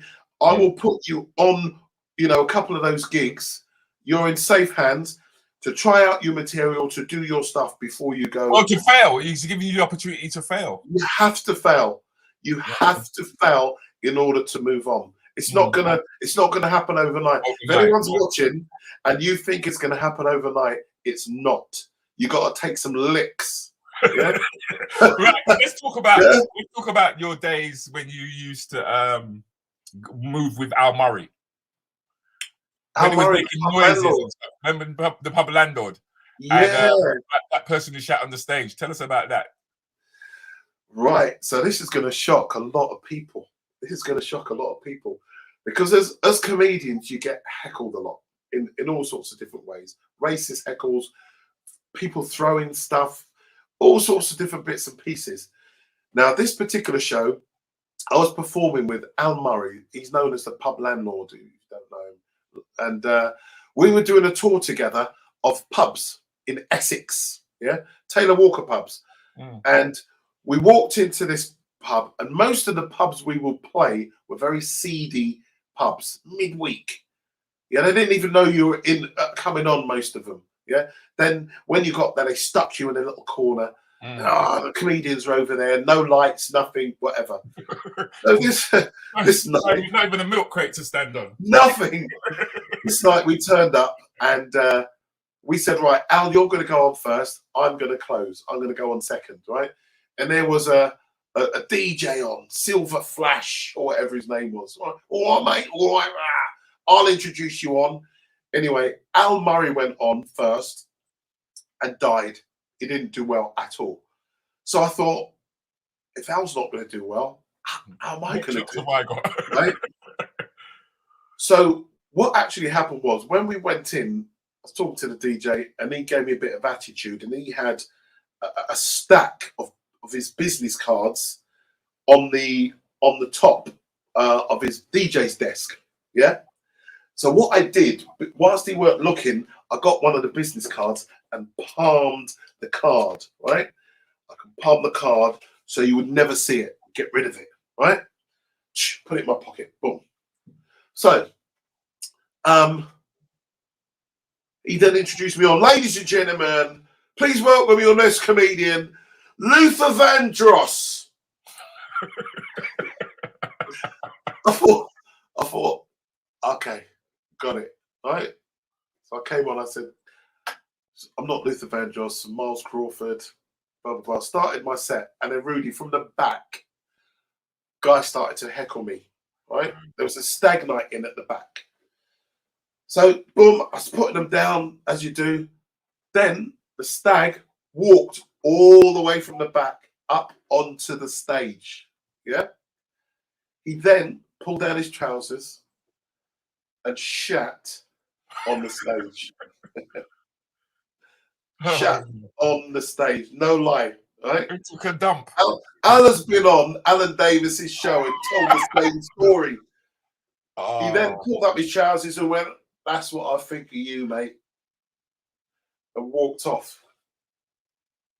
What do you do? Get the car. Yeah, start the car. It was literally that. I'll start the car. So what I did, I said, ladies and gentlemen, what I really wanted to, I wanted to blow up the plate. You know how it is, you know what I mean? But you can't. It's just you two in there. So I said, ladies and gentlemen, you know, what can I say? I said, I think my show is finished now. But before I go, let me tell you this one thing. If you ever want to book a DJ, here's Silver Flash's card. And I took his card and put it in the shit. Yeah. Thank you very much. Good night. Gone! We literally ran out of that place. Don't worry about the money or anything like that. Yeah. Wow. They wanted to kill us, you know. Dude. All we're trying to do is to come in and entertain them. That's it. You know. Oh, what an experience! If that doesn't toughen anyone up, I don't know what. No, so what after that, any heckle was easy. You know what I mean? See. Wow. Guess who's just popped into the room? I don't know who. Marcus! Yes, sir! Marcus Simmons. How you doing, Mark? Yes, sir. Yeah, you can see his big smile just beaming there. You know what I mean? How you doing, Marcus, man? I hope all is well. Thank you so much for joining us. Pauline's asked a good question, actually, and she said, do I have an age limit for mentees? I don't have an age limit. If they're willing to learn and they want to learn any style of performance, there's no age limit, so long as them can pay, you know, so they can afford the money, you know. the service is not for free. All right, then, love. Yes. But no, there's no age limit. No age limit at all. Okay. Well, Miles, man, Miles, you've come into the room a bit late, because it's now. I'm going to bring the show to a close, actually, because we've held on to Miles longer than I normally would hold on to anything, to be honest with you. But for the sake of you, Marcus, because you've just entered the room, we're going to run Black Beauty one more time.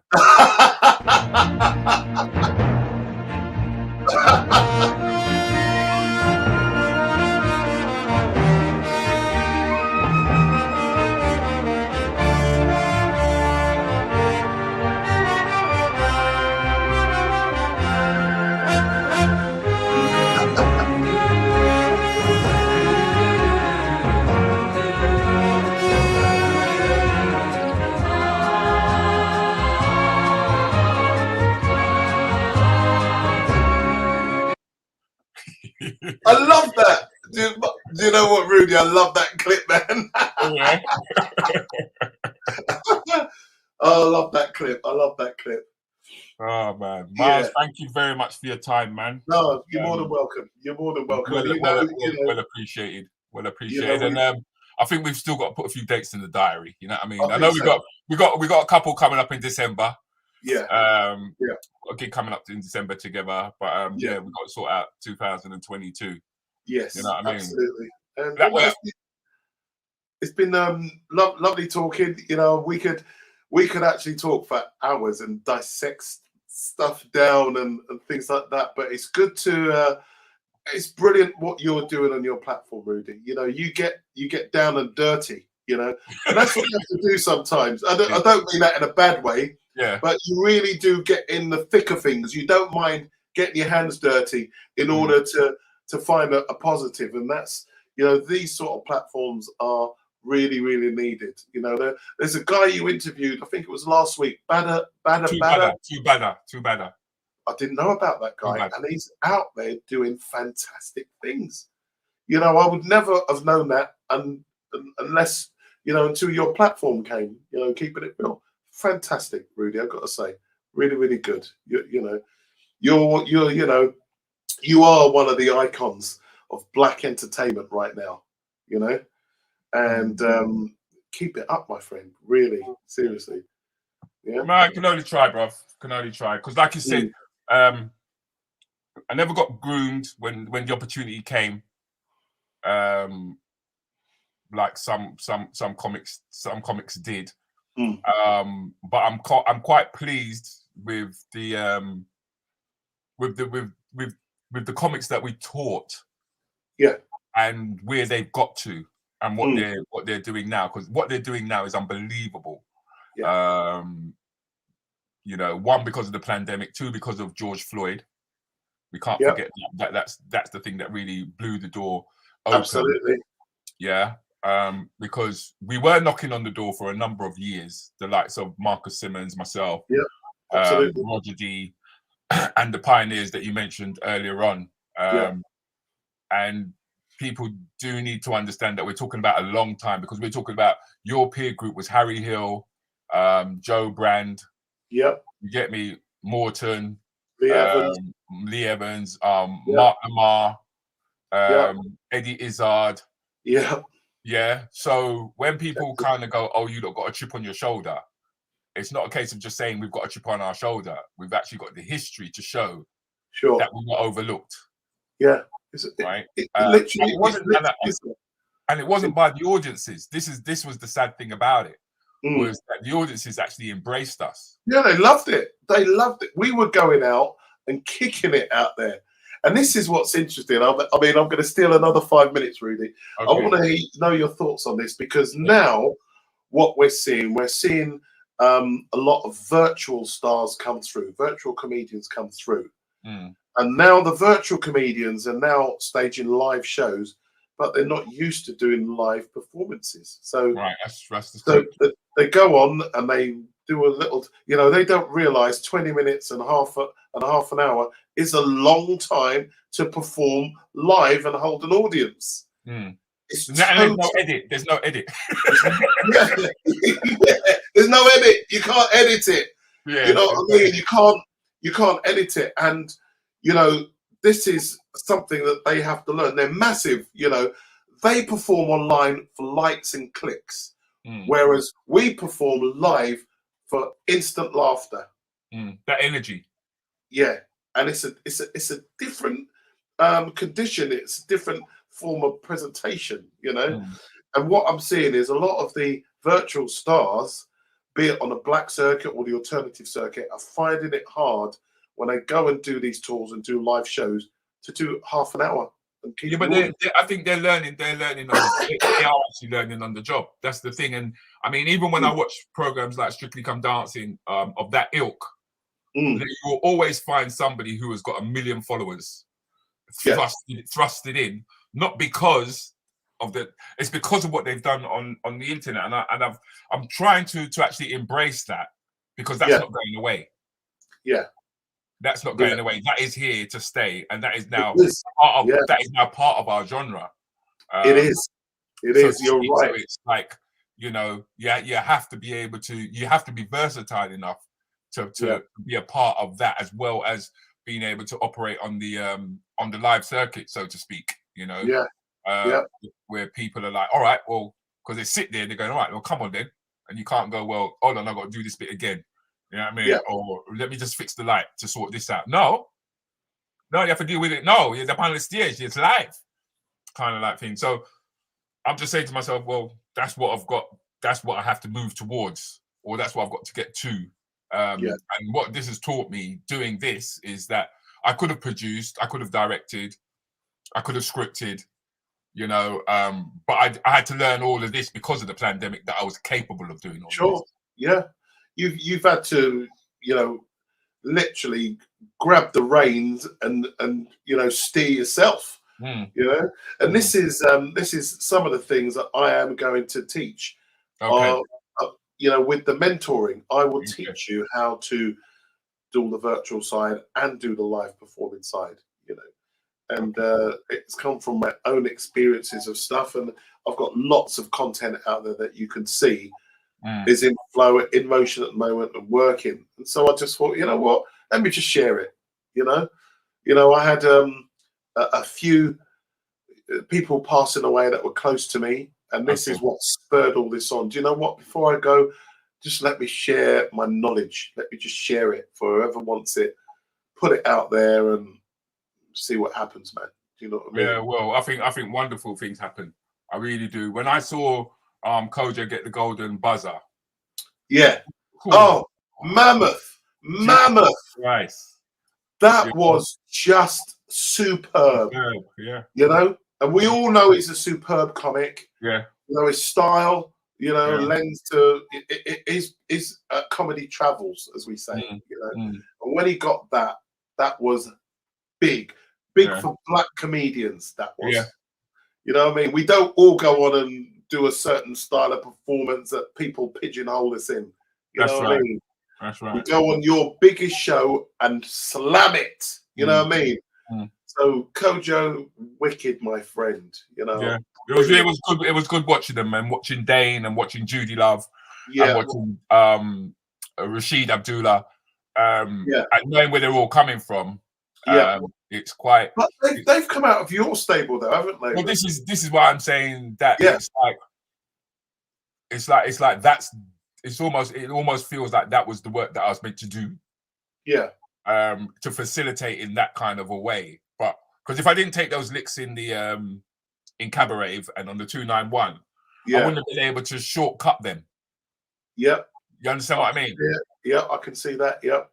You know, that's how you manage to shortcut them. So it's like you avoid, you don't do. You know what I mean? And this is the direction that one needs to go in. And then to see that they've done that, and I also know that they're passing that knowledge down again. Yeah, you know what I mean? And they're opening doors for one another, which is another thing, which is even better still.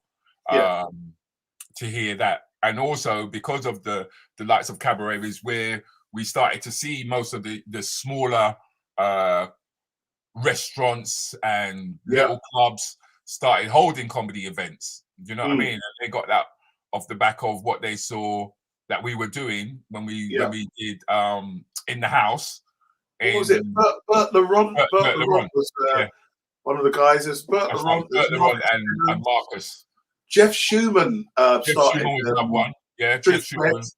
Yeah, that was good. You know Jeff Schumann is still current today, isn't he, Jeff? Because he had Street Cred. Yeah, that's right. Because he went and he serviced all the community centres, etc., Yeah, that's right. And the circuit it just blew up, and then you got John Smith, who took us John national. Smith. And John is still doing great stuff as we speak. You know. Yeah. He's gone from a Teletubby to now he's acting. He's in a theatre production at the moment, I believe. Oh, nice. Yeah, that's good. No, respect to John Smith. You know, he's been at the back end, and that's the thing. A lot of people are at the back end, and people don't really know about them. But they're the ones. They're the mixers and shakers. You see. Yeah. John has been there right from the early days. Right from the early days, John Smith. You know, so it's upfront comedy. Yeah, that's correct. So Miles, man, let me let you go, bro. Let me let you go. Yeah, and, no worries at all. I'm gonna pour myself another brandy, man. You see?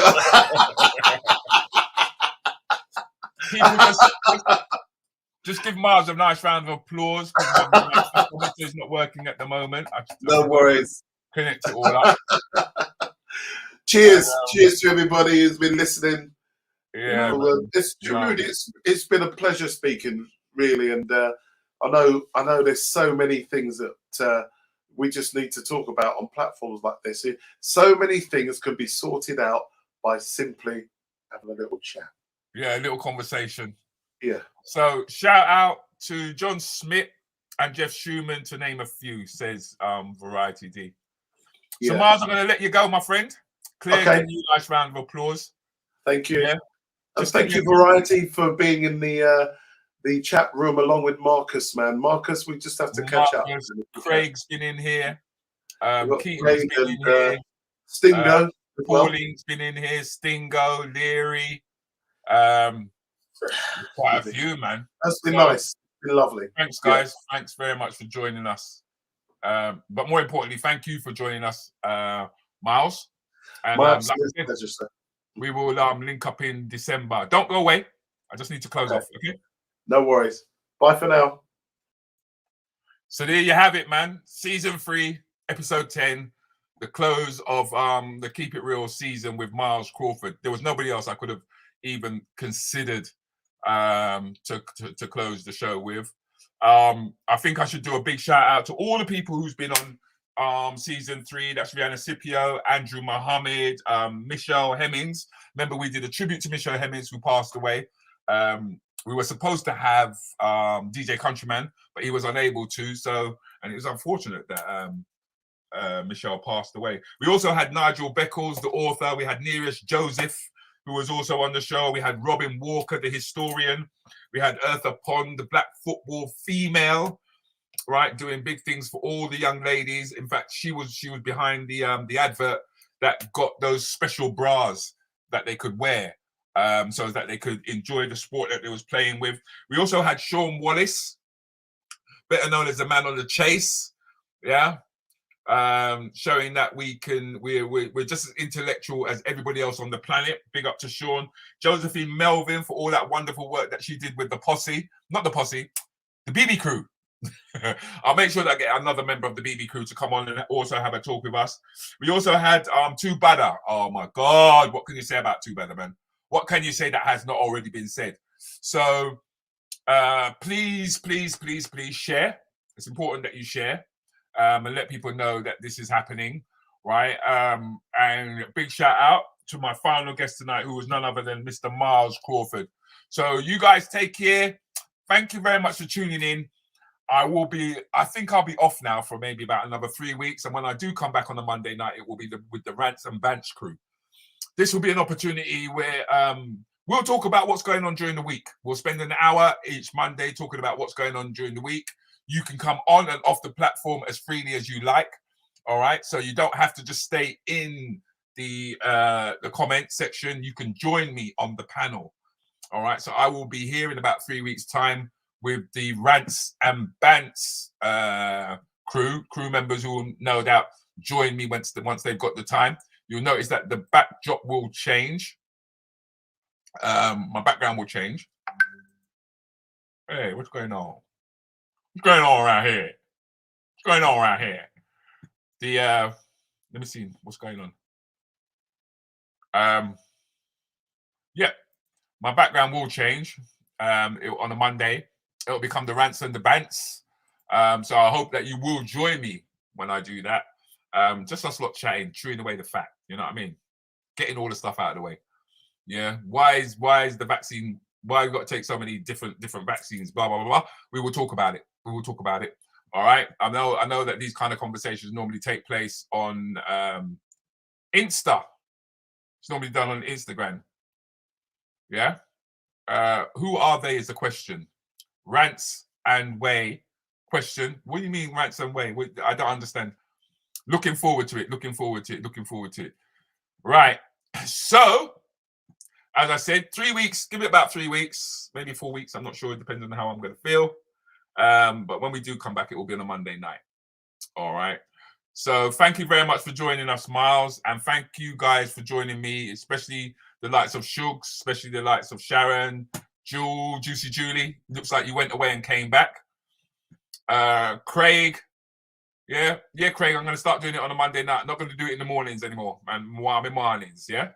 So you guys take it easy, and I will see you in a couple of weeks' time. Or just, let's keep talking on Facebook.